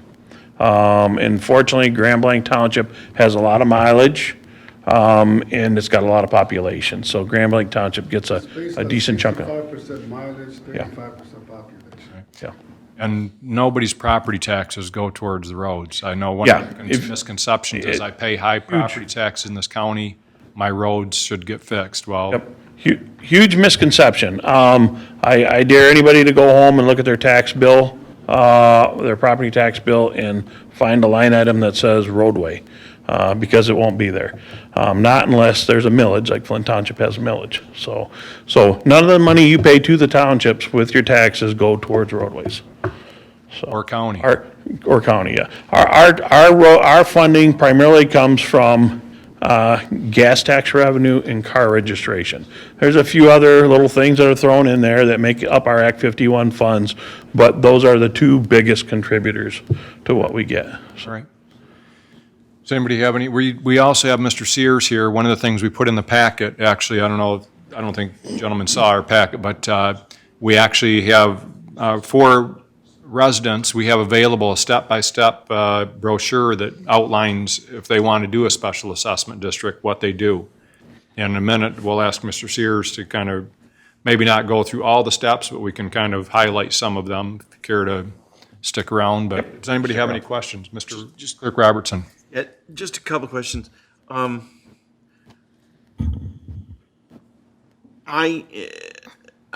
curious about. I know in the last few years that I was in Lansing, we were making specific appropriations for bridges and culverts based upon a list prepared by the county road commission at the time that were of high priority in that. Obviously, I haven't followed it that closely since I've been away from it for a few years. But are there any specific dollar? Lansing's been kind of flush with cash, more so than they ever imagined recently. Have they been making any specific allocations for any specific priority projects, or on the bridges and culverts issue particularly? I know that was a priority in the last 2 years that I was there. I presume that it continues to be. So I don't know how many of you guys have heard about bridge bundling. Bridge bundling has been sort of a hot topic. And what it is the state is putting money towards bridges. In this last year, it was 88 million. 88 million. They put, not last year, a couple years ago, 88 million. Of that funded like 26 different bridges, and unfortunately Genesee County didn't get any of that, okay? So now all this new money is flooding in from the federal government, and they were able to allocate 300, I can't, don't quote me on the exact number, but a larger number. Of that, Genesee County ended up getting 2 bridges funded. One for a removal. We have a bridge that's been closed, Lily Road in Argentine Township, and it's a local bridge, and once a bridge is closed, unfortunately, if it's on a local road and gravel road, there's pretty much slim to no chance of ever getting any funding to do that bridge. This was great because the state said, we're gonna look at all bridges that are closed. So our bridge was picked, and we said, this bridge has been closed for a long enough period that it really doesn't make sense for us to reconstruct it. So we're just gonna remove the bridge. So the state's paying to have that bridge totally removed. So we go from 121 bridges down to 120 bridges. The second bridge that was picked will be up in Vienna Township. And again, we got 2 bridges picked. And that is on Webster Road over the Pine Run. That's a local bridge. We were given our choice on that one. It's a local bridge, which again, doesn't stand much of a chance on getting funded. And local bridges are 50-50 participation with the township. So if something were to happen to that bridge, that's a main route going into Saginaw County, we'd have to do something with it. But again, it'd be very, very hard pill to swallow for the township to have to pay $500,000 to replace that bridge. So. Mr. Fike? Yes, I just wanted to make a couple of quick points. First, Fred and Eric, thank you for what you've done for Grand Blanc Township. We appreciate your hard work. Couple of comments, though. First of all, regarding the Dordt Highway extension, I agree with Mr. Yancho that this project has taken way too long. I remember in a previous life doing a stories on that over 20 years ago. And the fact that it's still not done and there's still more excuses and it's going to be delayed again and delayed and delayed and delayed is, I don't get it. But we look forward to the day when we all can go over that road and go right to Baldwin Road like we're supposed to. I remember the environmental, study was that thick on this thing. It's just taken too long. So I'm just venting here. The other thing is regarding the 2 different roadways that you have, primary and local. I get all the attention to that, but it seems like when we love all those projects that you've mentioned, we need them all yesterday, but it seems like there's a priority is not on the subdivisions. And you can hear from the people here and from the people in the township, we got a problem and we need to help fix it and we need to streamline the process. We don't want to take it as long as the Dordt Highway extension is taken. We want, if the residents have just terrible roads in their subdivision, they need to fairly quickly take a vote, get her done, and do the assessment. They're frustrated, and it's not just one subdivision. There's many throughout Grand Blanc Township. What are you doing to help streamline this to make it quicker so that we can get these roads paved?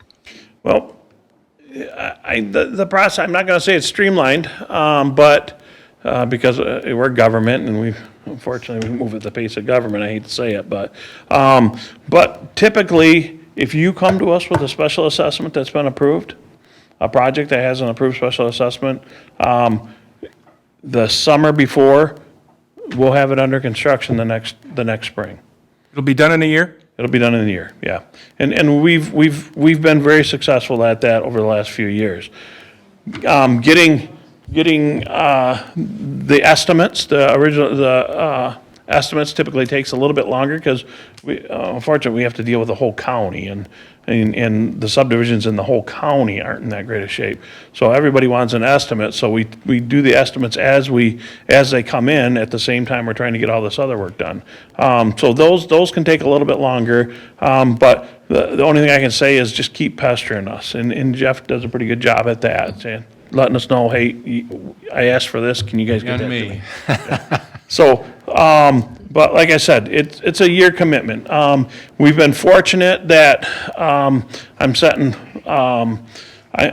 enough money aside in my engineering budget to do about $5 million of work a year for subdivisions.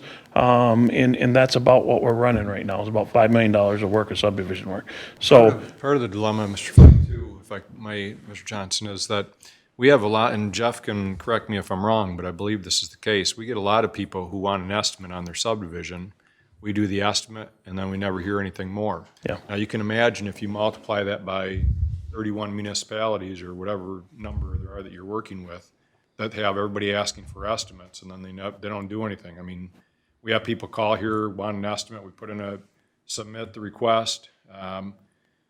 You know, it may take, in the past, you know, during the COVID thing, it took probably a year or more sometimes to get those estimates.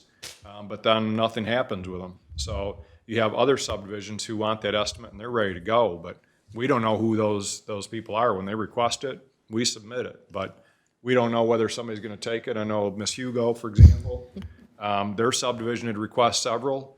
Miss Hugo requested one, and when she got it back, she went to work getting the signatures.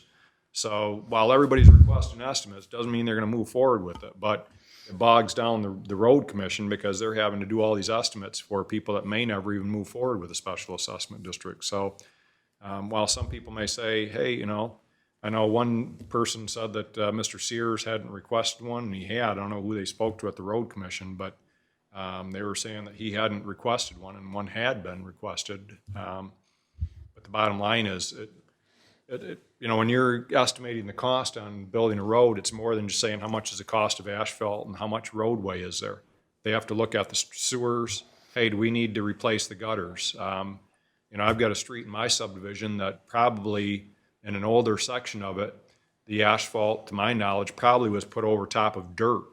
There's no substructure to it. So when they go to replace that road, it's a whole different cost than somebody who's just basically milling off the top inch or what have you. So all those factors go into making that estimate, which takes some time. But we also want to make sure when we give an estimate to somebody like Miss Hugo that's going to their neighbors, say, hey, it's going to cost $8,000 over 15 years. We want to make sure that number's fairly close, not just some number we pull out of the air, because people are going to be relying on that number to determine whether or not they're going to be in favor of paving their street. Yeah. So I understand the dilemma. At first, you know, a few years ago when I was newer, it'd be like, why are they taking so long? They should have these things turn around in a month, but I understand it. It takes some time to get accurate numbers, and that's what we need. So. Just one other more point. You know, I just think that there could be a feeling out there from people in the subs saying, you know, you're building all these great primary roads for the big trucks and all this stuff, but what about me? What about my road? You know, who's helping our residents? And with all this federal and state ARPA money and all this, it's a good time for money. You know, we need to be making the residents a priority in this whole process and not having them third on the list of getting all the funds. Did the road commission receive any ARPA money? no, we didn't receive any. Okay. So we are getting a little bit of ARPA money for staff through the county. But that's it. We didn't receive any ARPA money at the road. The other thing that's with regard to funding, one of the things that I've learned also in my position, Mr. Fike, is that there's different pots of funding, just like we have money. We have money for our water and sewer. That money cannot be used for police. The fire millage can't be used for, remodeling. You can only use certain funds for certain things. So, for example, the Dort Highway Extension money, that actually wasn't road money. Mr. Robertson could tell you from his time in the legislature, actually was economic development money that was received specifically for that project. Correct. The same with Baldwin Road. That money was specifically allocated for that project. The grant was specifically because we were bringing in new businesses that qualified for funding. So it'd be great if we could say, hey, why don't we use that money instead of widening Baldwin Road to pave our subdivisions? We'd probably do it in a heartbeat. And however, those money come from different pots and have to be used for different things. And unfortunately, there's no money really that we could pull off to use for subdivision streets that I'm familiar with. Correct. you're 100% correct. And one quick question. Are there underlying costs that make up the amount that you determine when you talk to Mr. Sears that could be saved? I mean, one thing that drove me crazy was environmental assessments, environmental impact studies. You know, what can we learn about an environmental impact that we don't already know about Michigan? Because we've been living in the same place, and it used to be before Father Marquette came, it was a swamp. Okay, and so I mentioned that just as an illustration. But are there ways that we could reduce the costs of what we of the overall cost for a special assessment? So environmental.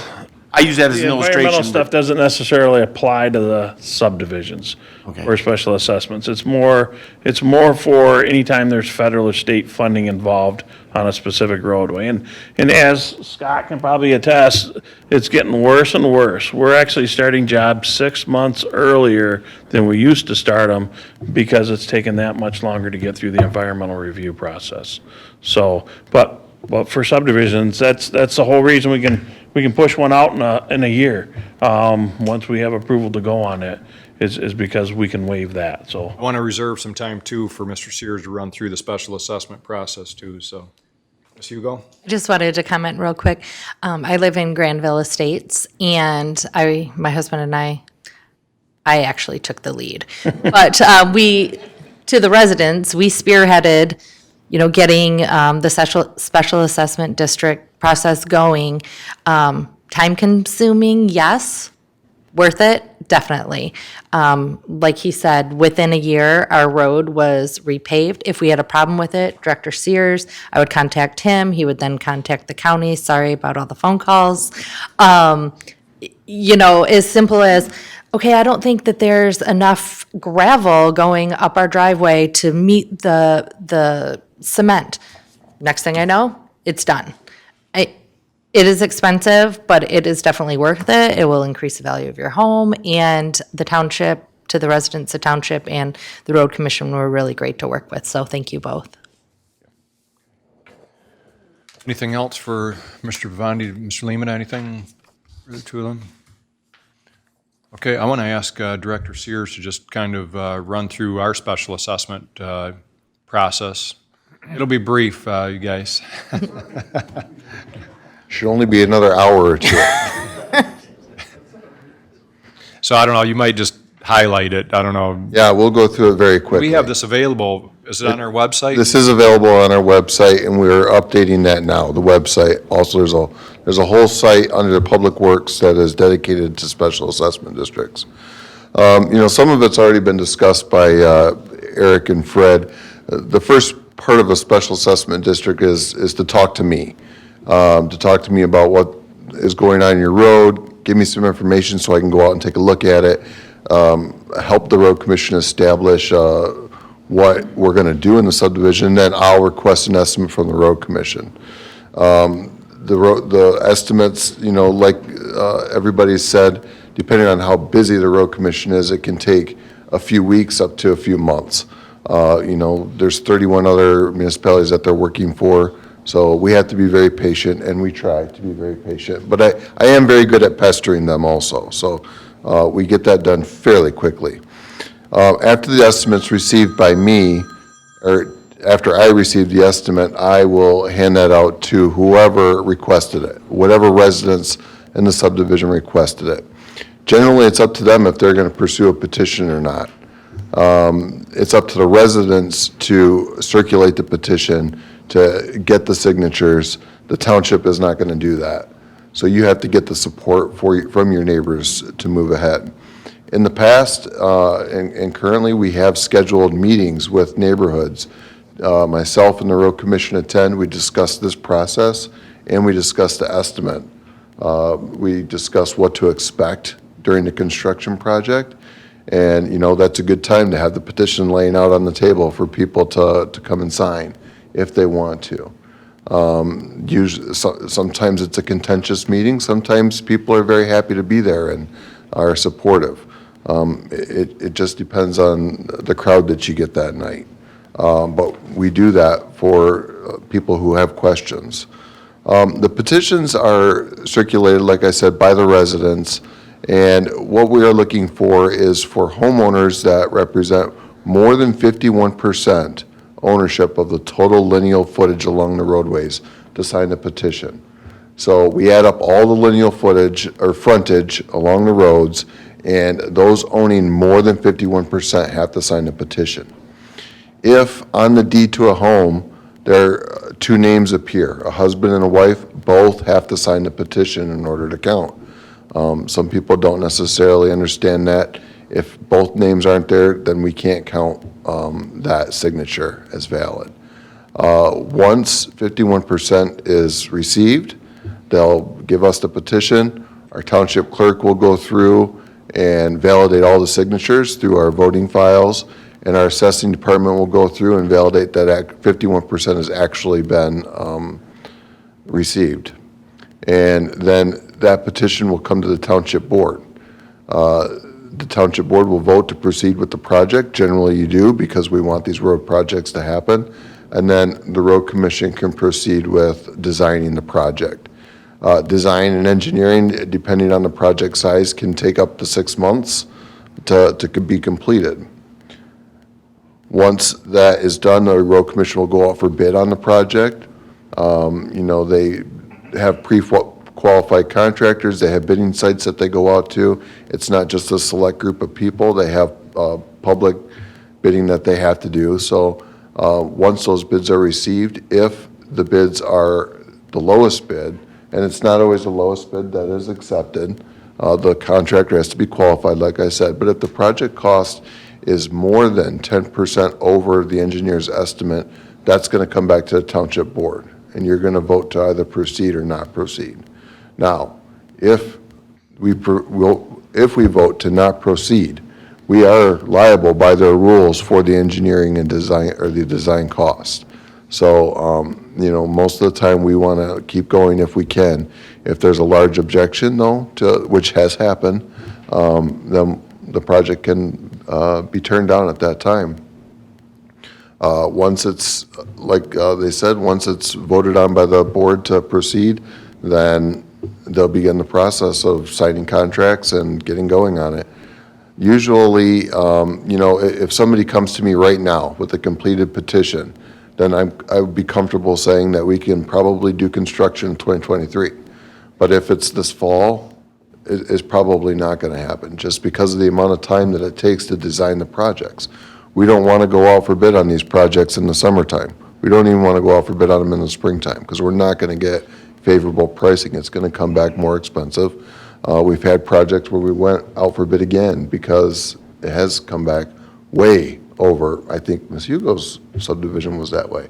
Came back way over the estimate. It just wasn't feasible. So we waited, we went back out for bid, and we got better pricing for the next year. I have here so far the estimates that we have requested and we're waiting on from the road commission, and this is good information. So if you hear your subdivision, then you know the process has already started, and contact me. I can give you those neighbors' names. They're going to need help circulating petition. It takes an army of people, not just one person. Sun Valley is a big one. We've requested that estimate. I know the road commission's working on it right now. Grove Avenue is a dirt road. We've had people request to have that paved. Chatham is one that we've requested recently. Kings Point and Creekside Village are both newer estimates that we've requested. Estimates that I have, and we're working on the petitions right now, is Wishing Well. That is a big, big project. It's a very expensive project. So we're printing those petitions right now, and hopefully we filled the potholes too soon. We should have left them for a couple more months so that people have more motivation. But those are being printed now. Those will go out to residents hopefully by the end of this week, and that petition drive can get started. And then Del Rio also, which is off of Cook Road, is another one that I'm working on. That one's kind of unique because most of that subdivision is in Mundy Township. So I have to work with Mundy Township to work on the petition process. Active petitions right now, Concord Green and Orchard Haven are both circulating petitions. Concord Green for a resurface and Orchard Haven for reconstruction. So, and then that's it. That's all we have out right now. So there's a lot of interest right now, but like Scott had mentioned before, a lot of times residents will get these costs and they won't go any further. They don't want to circulate the petitions because, it costs a lot of money. I've seen Del Rio as an example. That assessment is over $20,000 a parcel. So, I mean, they're probably not going to get the support they need to move forward. Wishing Well is almost $12,000 a parcel. So we've been able to work with the road commission and with their bonding entity to stretch this out in some cases to 15-year repayment, Correct.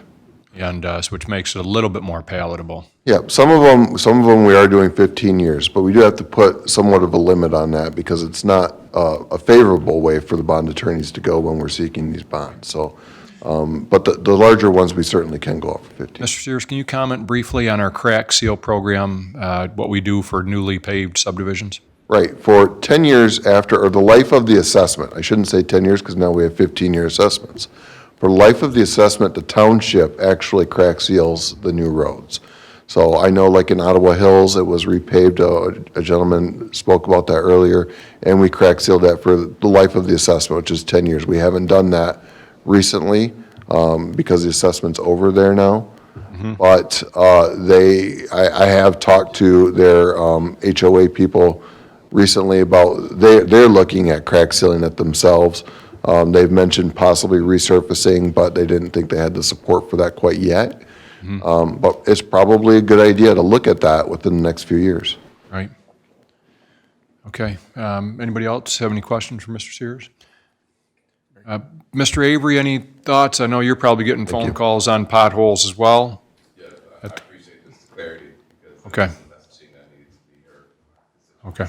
All right. Can I ask for one clarification? Does the Sure. petition state, if you're gonna take a petition out, will it tell the homeowner, this is how much you'll be assessed over this many years, and is there a maximum to it, so that a homeowner says, yeah, I can afford $1,000 a year, but then you're gonna turn around and say the project costs more? So what we do is the estimate comes back, that petition goes out, what have you. If the actual project cost is, 10% over, did we say, Mr. Sears?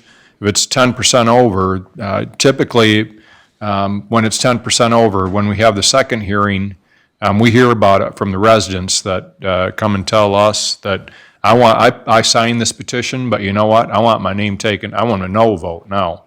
And so the board hears that, and if we still have 51% when it's all said and done, we move forward, because if 51% of the residents in that neighborhood want it paved, who are we not to go with the majority? So, the other thing that we have to consider is that when we have a subdivision that the streets are extremely poor, it really reflects on the whole township. Even though it may be on another side of the township or what have you, it's still Grand Blanc Township, and it brings the home values down, because when the streets start to fall apart, it gives people kind of the impression that anything goes, and so now they start not taking care of their house, their yard.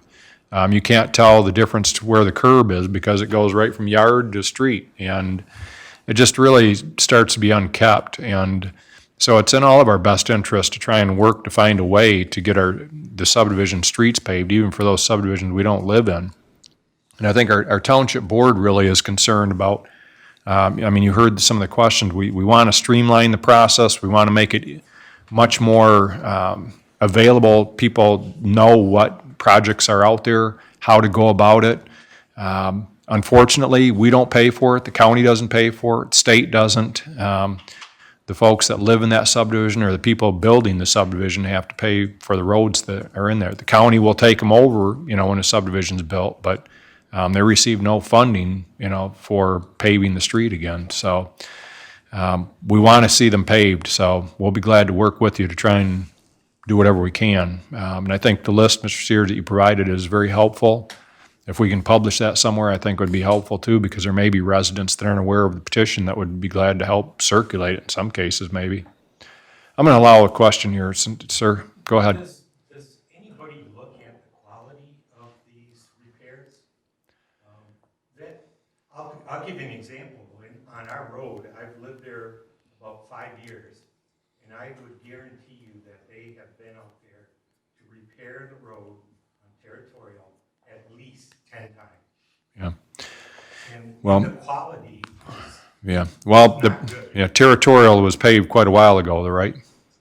Yes, it was. However, we've had flooding issues. Right. Which were caused by the sewers not working.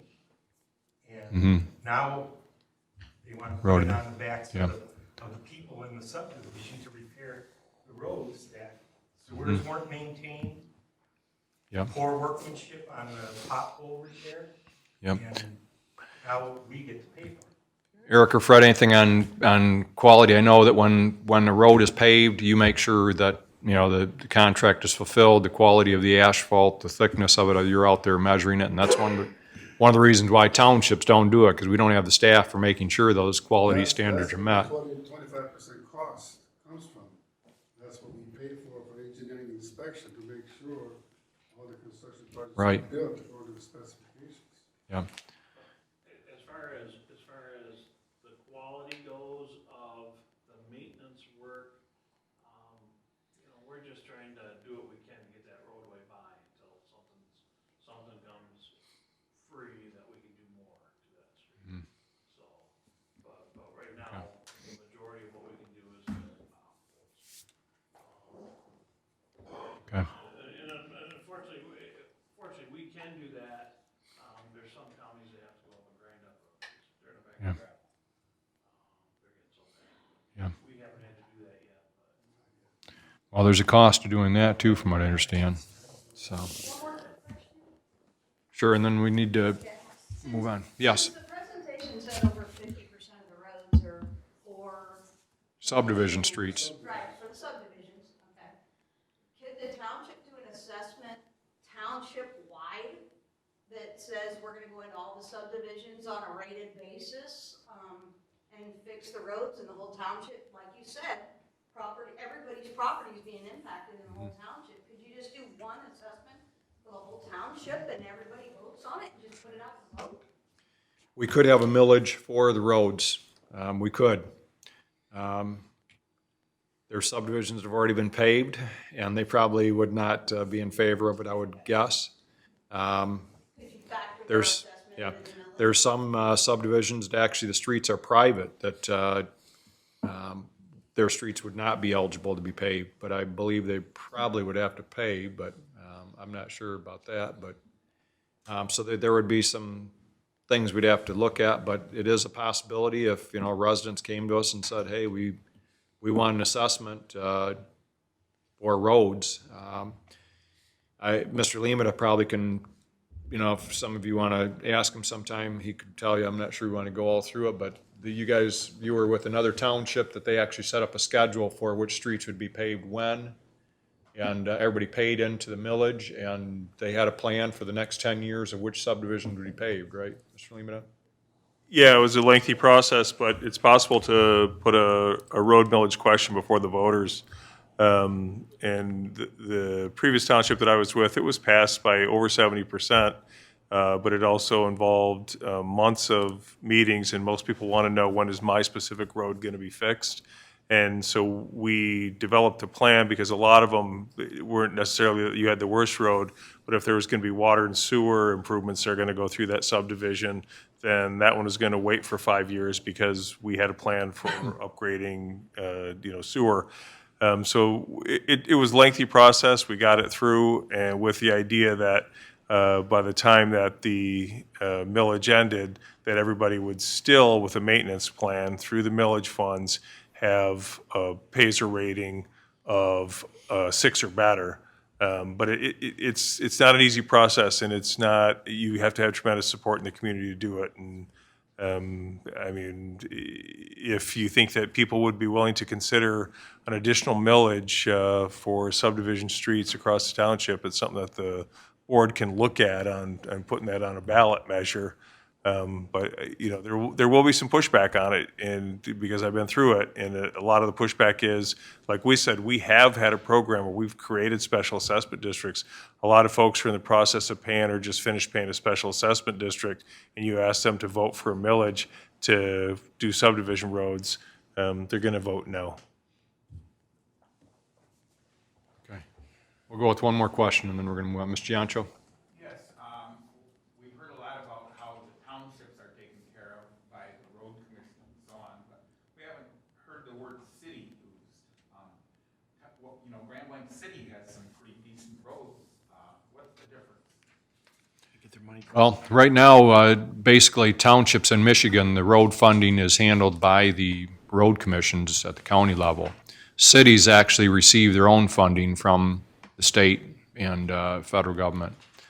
So they maintain their own roads. So there's some pluses and minuses to being a city, obviously. You know, years ago, there was a effort to look at merging both. In fact, there was on the ballot to merge the city and the township together. There's some things tax-wise that people don't like with being a city, in that right now here in the township, the only way that your taxes can be raised are with a vote of the public. City council, guess what? Can raise your taxes within certain levels. But Mr. Lehman? The other thing with cities is the millage amounts. If you take a look at the city of Grand Blanc, there's 6 more mills. So you could have the exact same house you're in right now, it's the exact same value, you're going to pay 6 mills more. If you look at what 6 mills would do for Grand Blanc Township, that would equate to roughly $8 million increase in our general fund. So if you give us another $8 million, I guarantee you we can fix some subdivision roads, but again, it comes at a cost. 6 mills, you add 6 more mills to what you're already paying, it's going to be painful. And, you know, that's one of the things, if you live in a city, they own those roads, you're going to see them have additional millage funds typically, and they can spend money on roads, and they get Act 51 funding. Townships don't. And, you know, even if we go for a road millage and we get the additional funds and we start to fix roads, just remember, the county still owns the roads. The township doesn't own the roads. We're raising funds to fix roads that we don't own. Okay. Well, thank you, gentlemen. We appreciate you coming this evening and meeting with our residents and with our board and talking about roads.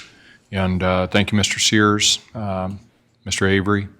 So for filling potholes, you have a phone number and an email address on your website that we encourage people to go to?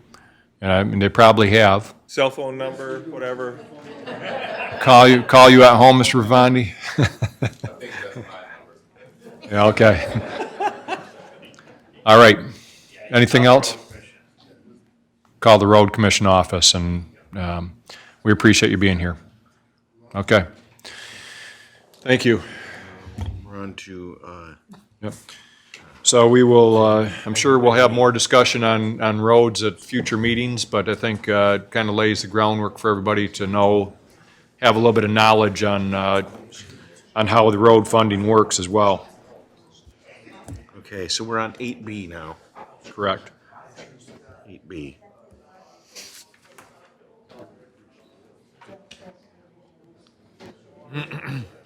Okay, so under new business, 8B, the board will consider a motion to approve the City Works AMS license and maintenance annual renewal for $25,271.05 and authorize the township superintendent to execute all related documents.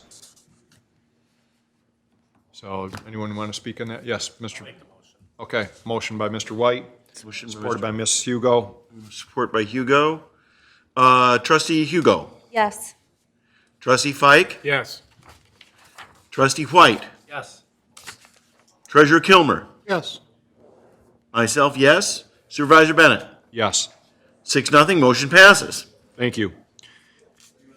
Back to old business, and item A, strategic plan update, our community vitality, pension, and OPEB funding. And we hope we left some time for you, Mr. Limita. Nope.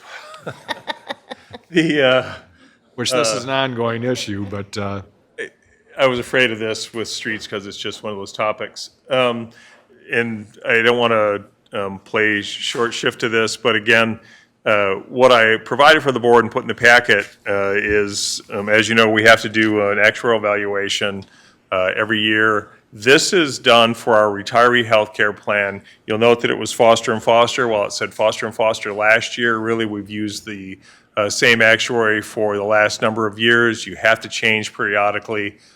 This made it easy for us because the person who was doing it, her company was bought out by Foster and Foster. She retired, and Foster and Foster took it over.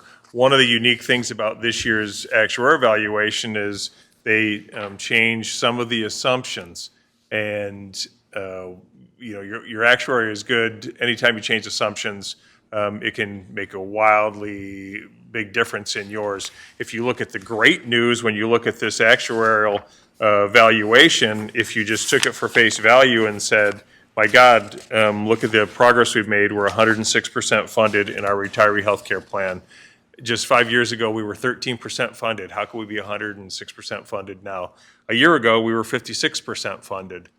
The biggest change to this actuarial came from switching companies, and they use a different morbidity table, which is approved by the Society of Actuaries, but it's a study done by a guy named Yamamoto. I pulled a copy of the study, went through it. My biggest concern when I received this is that there's no way in the world that we went from 56% funded to 106% funded in a year's time. So if you look at it, $17.5 million is a result of the change of the assumptions.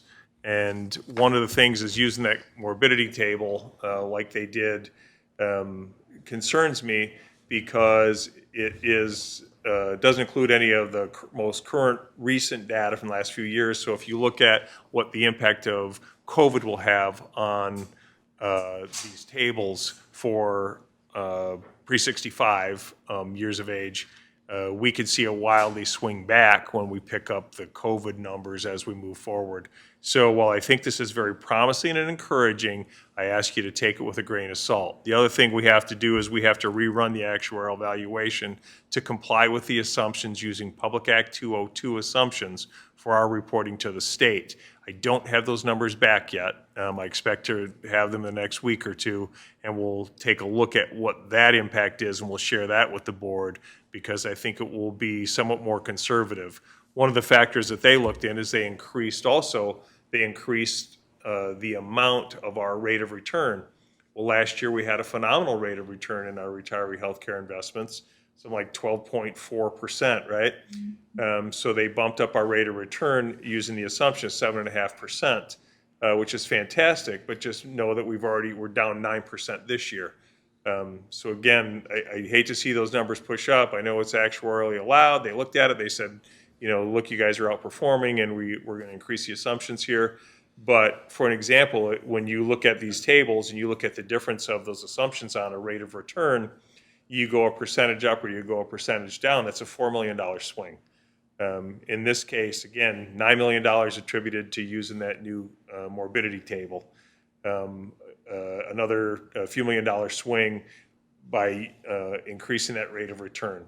So I've given you the data, showing you the actuary. This is fantastic. I mean, it's, we're happy to have it.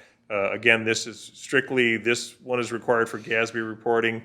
Wait till we get the one for PA 202 with the changed set of assumptions, because then we have to use a standard set of assumptions that everybody in Michigan is required to use.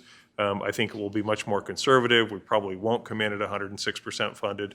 But it is good news because we will base our annual required contribution on what we received actuarially. And so our annual required contribution, which was about $3.5 million, has come down drastically. So what does that mean for us? One of the things that we've been doing, and we got members of the police department here this evening, is we've kept our foot on the gas for unfunded liabilities. We want to go after them. In the last 5 years, I think we put $1.5 million onto the defined benefit pension plan, in addition to what our annual required contribution was. We've also been putting over $1 million, $1 million or $1 million, 1.2, 1.4, I think 1 year, on retiree health care because that was a much bigger liability.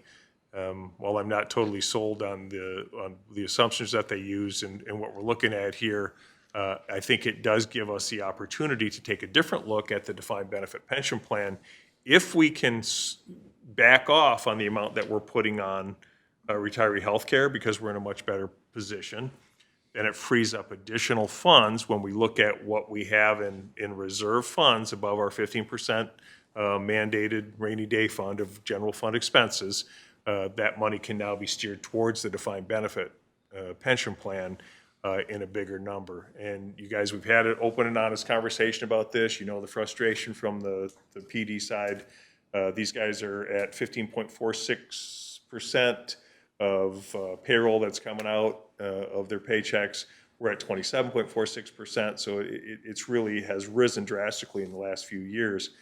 Would this cure it? No, but it does make it much more likely that we can be way more aggressive if that's going to become the new biggest concern we have from an unfunded liability standpoint. So I say all that just to say that I'm very encouraged, to see it because our plan works. It's coming. But $17.5 million swing in 1 year, we talked to the actuaries just as we got it. We're like, come on, this is, there's no way. And what he said is that they had somebody else review it again because they said the same thing. There's no way you can have a swing that brings you up from 56% funded to 106% funded, but yet they stand by that, that study and the $17.5 million swing. Nothing's really changed in our plan in that year, other than they use different assumptions. And so just be cautiously optimistic that it holds.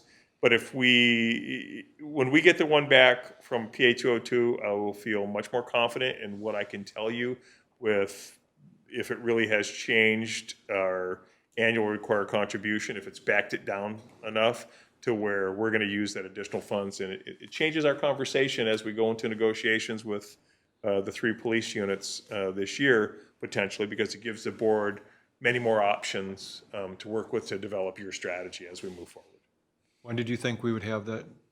They told me that it was probably going to be about 2 weeks, so hopefully by it won't be at the next one. You guys changed the meeting date when I wasn't here last time, but the first meeting, the month after in June, we will have the PA 202 valuation numbers, and then if we, like I said, much more cautious. They are the ones that I have to use to report to the state for Public Act 202, and I still think it's going to be better than where we were. We've shown continual progress every year, but it's great news. I just want to take it with a grain of salt and be cautiously optimistic that it is going to give us more options for attacking unfunded liabilities and putting us in a much better position than we've ever been since I've been here, quite frankly.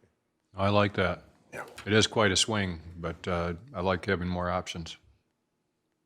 So, anybody have any thoughts on that? I mean, it just goes to show how you change one little assumption and really can change the overall picture.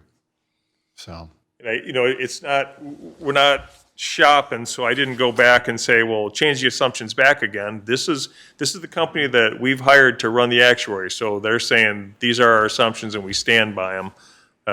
You can hire a different actuary and they may go in a different direction.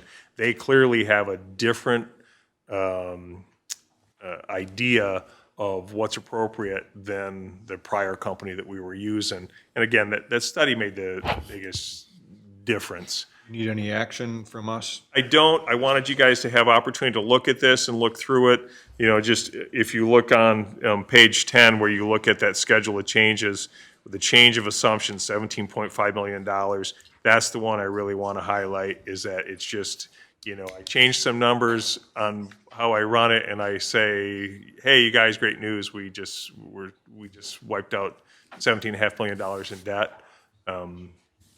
Again, it's all on paper. Nothing's really changed with our plan. I still would encourage the board to maintain your focus on going after unfunded liabilities. This didn't free up a bunch of new money for general fund, but it did give you way more options in your pocket moving forward for addressing the next biggest unfunded liability we have, which is the police pension. And like I said, we've wanted to live up to our promises. This is good news. It's encouraging news. 2 weeks from now, 3 weeks from now, when we have the next meeting, we have the other numbers for PA 202. I think it will still be encouraging, maybe just not a little more conservative than what you're looking at now. Robertson. Very quickly, it just, if I understand you correctly, it's only when we cross this, contrast this report with what MERS is going to say is necessary, or they're going, when we juxtapose the two, that we'll get the real answer with regard to what progress we've made on the unfunded liabilities. Correct? Yes, I will say this. You said 202, did you say? Public Act 202, when MERS does the valuation, you won't see this kind of a swing in, MERS is changing assumptions and they're bringing them back. You won't see, there's nothing in MERS that's going to make their actuaries have a swing like this in your defined benefit pension plan. There's nothing in there that would change this. This is strictly related to the costs of healthcare for pre-65. Okay. Well, just as an aside, I'm just bewildered a little bit by the fact that you could have different actuaries that can have such wildly different assumptions and still fall within the umbrella of what's considered acceptable from actuarial standards. It's mind-boggling in some Treasurer, respects. Clerk Robertson, that whole point really comes down to when we do one of the reasons that they passed, and you were there in landscape at the time, but Public Act 202 was to get some kind of continuity because you could actuary shop if you wanted to, like, hey, I want you to use this set of assumptions and this is what I want. They'll provide you an actuarial report with assumptions that you give them, but what is that really telling you? And in fact, when I got here, I made them redo the assumptions the first time with the company we're using because the assumptions were so clearly out of whack with what we were really, when you looked at our actual experience. These ones I don't think are. It's really, like I said, the biggest driver behind this is the rate of return, which again, I somewhat disagree with, but again, I'm not an actuary, and the Society of Actuaries approved. These people are well-known, they're respected, it's just what your thoughts are, your philosophy when it comes to. We just don't want to put on rose-colored glasses on this, And I agree.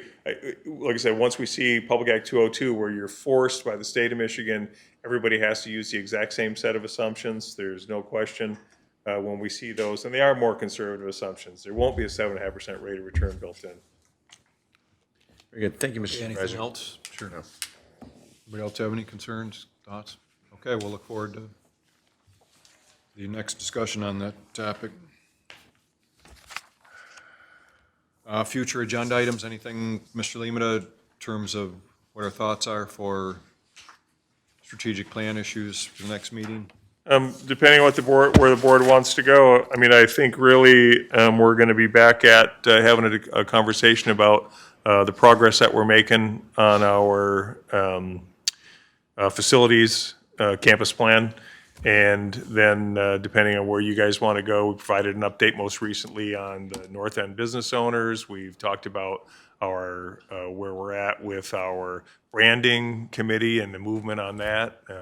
Melissa, is there anything else that has drastic changes that we need to bring up? Okay.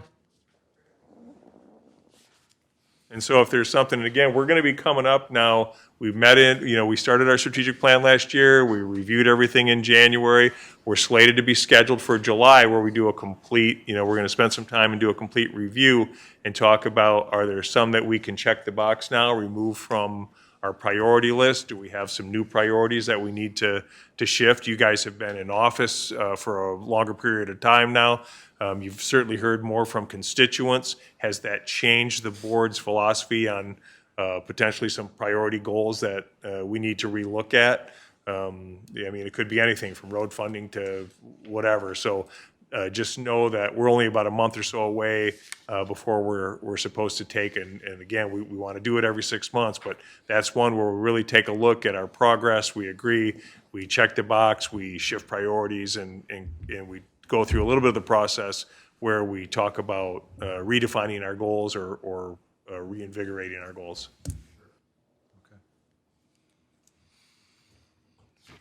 Okay, with that, we'll go to board reports. And Ms. Hugo, anything with regard to planning commission? Nope, our next meeting is June 2nd. Okay. Mr. White, anything with the zoning board of appeals? We have a meeting this month? I haven't gotten any notice or anything. I haven't either, so fingers crossed that we don't. Okay. Sometimes I don't get a lot of notice myself, so. Mr. Fike? Well, The only thing they did was they issued a huge report, and you know, all the Genesee County or Genesee Grand Blanc Township road projects, they did it for the whole county. Okay. Every Right. project for next year and 2024, all listed. Treasurer Kilmer had in the packet the report on our investments. Yes. He's asked everybody to take a look at that, and if you have any questions, we can discuss it at the next meeting. Okay. So, take a look at that in your packet. Be glad to find out anything, anybody has any questions on. Right. So email Treasurer Kilmer if you have any questions, or myself, or Mr. Lemata. With regard to report from me, the roads had a meeting this I have morning. nothing to report, Mr. Supervisor. I'm sorry, I skipped over you. You have an election coming up. In August, yes. So you've been testing equipment, all that jazz. Everything is in readiness. We're running like a well-oiled machine, so to You've speak. had training of your Yes, we volunteers? Yes, that's ongoing. We've scheduled 4, I think now 5 dates. We've had 2. We've got 3 more scheduled. This is a standard recertification of election workers consistent with state statute. And you're looking for more volunteers? Always. Contact the clerk's office. Okay. Thank you I'll for the proceed. prompt. I apologize for. That's okay, Mr. skipping Supervisor. the report.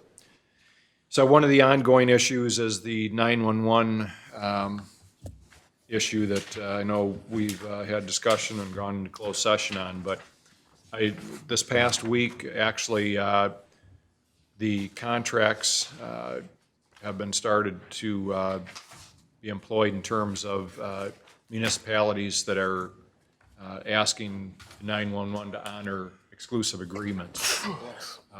And those exclusive agreements are with MedStar. But I've got just kind of a recap of some of the highlights for this past week that would cause some concern, I think. On 5/11, so May 11th, Davison Township had an auto accident with a 21-minute response. Also on May 11th, I believe that was the day that it began, Fenton Township had someone with abdominal pain, 12-minute 5. These are all Tier 1 responses, by the way. So these are all life-threatening situations. So that one took 12 minutes in Fenton Township. Another one on May 12th in Fenton Township, profuse bleeding was 31-minute response time, even though there was an ambulance 1 mile away from the call and offered to assist. On May 12th, also in Forest Township, there was a situation with an elderly female. It took 19 minutes, 41 seconds for response time. In Gaines Township on the 13th of this month, there was a situation that took 15 minutes, 8 seconds response time. On the 14th of this month in Richfield Township, there was another situation that took 13 minutes, 19 seconds response time. Also on the 14th in Mundy Township, there was a situation that took 12 minutes, 15 seconds. And in Fenton Township, this one involving a child, took 14 minutes, 23 seconds. And these are all life-threatening situations. So I'm not sure what's going to happen from this, but I can tell you that I think if there's a death involved in any of these in the future, I probably promise you there's going to be a lawsuit. But all this information is FOIA-able through the 911. And so that's just kind of a recap of a few of them. You got to understand most of these smaller municipalities in the outlying area don't have a whole lot of calls. And so what this represents, only for a few days since it just started last week, already the list is growing of people that are having to wait quite a bit of time. So you can see so far, I haven't seen, I think the contract said that they promised 8-minute, 59-second response to EMS calls, and you can see these are much longer than that time frame. Mr. Fite? This guy in Fenton Township profusely bleeding Yes. for a half an hour. Right, or the child This not is- breathing. This is an example, and a child not breathing, this is an example of the case that you were making. That not only are the response times much higher than they promised, but also in some cases, where are these ambulances coming from?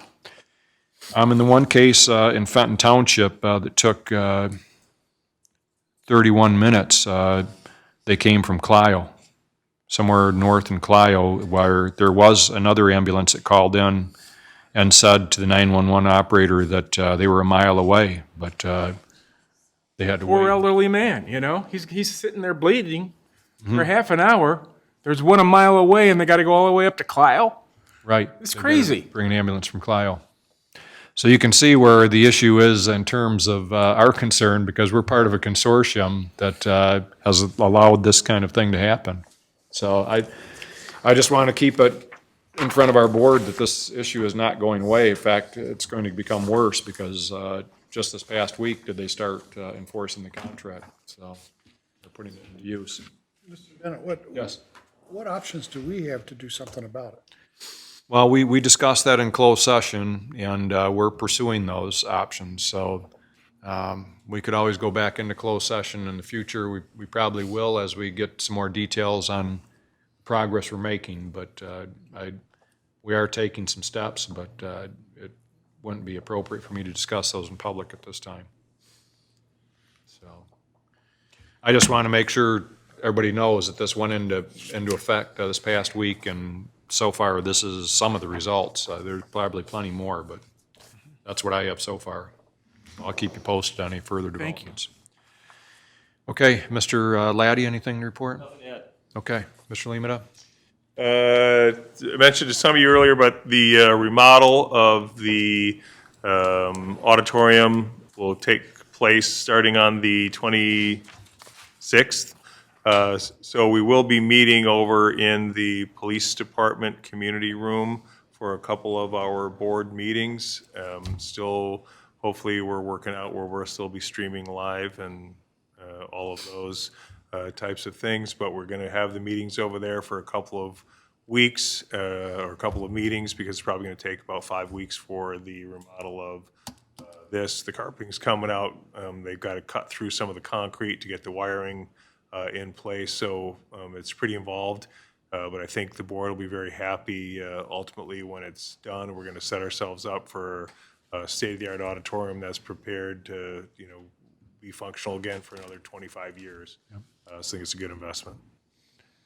Mr. Lehman, I just wanted to comment on a question that was posed to us this evening, because I want to make sure everybody's aware. We did change a number of ordinances at one of our prior meetings this past month, within the past month.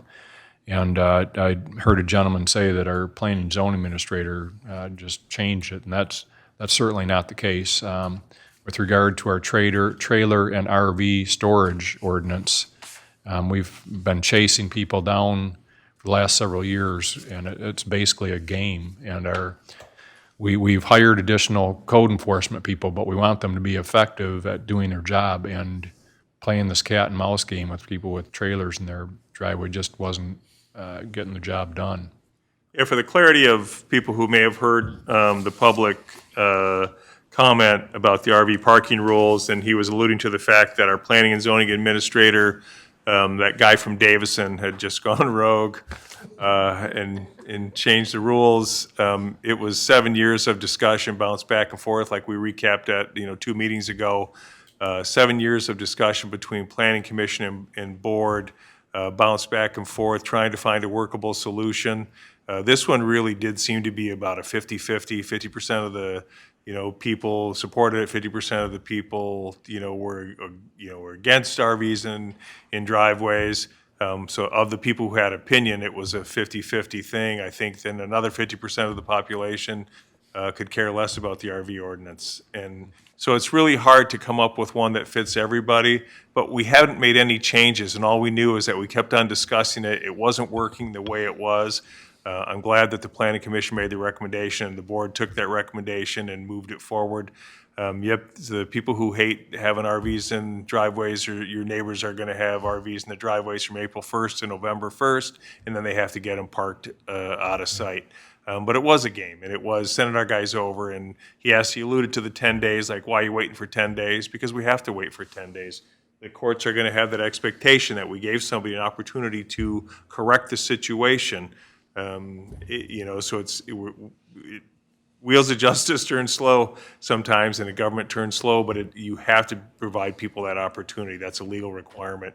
It was studied. Clearly, this gentleman was one of the ones who would prefer his neighbors didn't have RVs. He alluded to the fact and gave Attorney Laddie their HOA. And again, an HOA can always pass whatever they want for their own homeowners. They should know that the township does not enforce HOA rules, and David, you can weigh in on that. But HOA rules have nothing to do with township ordinances. We don't have an enforcement action. That's something that has to be handled by the HOA. That's true. Hickory Hills, I think, is actually plat, and I think these restrictions aren't binding on subsequent purchasers, but they're original. They're interesting. Hickory Hill subdivision does not look like what was described in the 1966 bylaws initially. But no, Dennis, you're exactly right. Through the procedure and also through the enforcement process. And so we're hoping that we've got something more enforceable but more understandable for folks. And again, for Mr. Brandon, maybe it'll take a little getting used to, but it's going to work out better.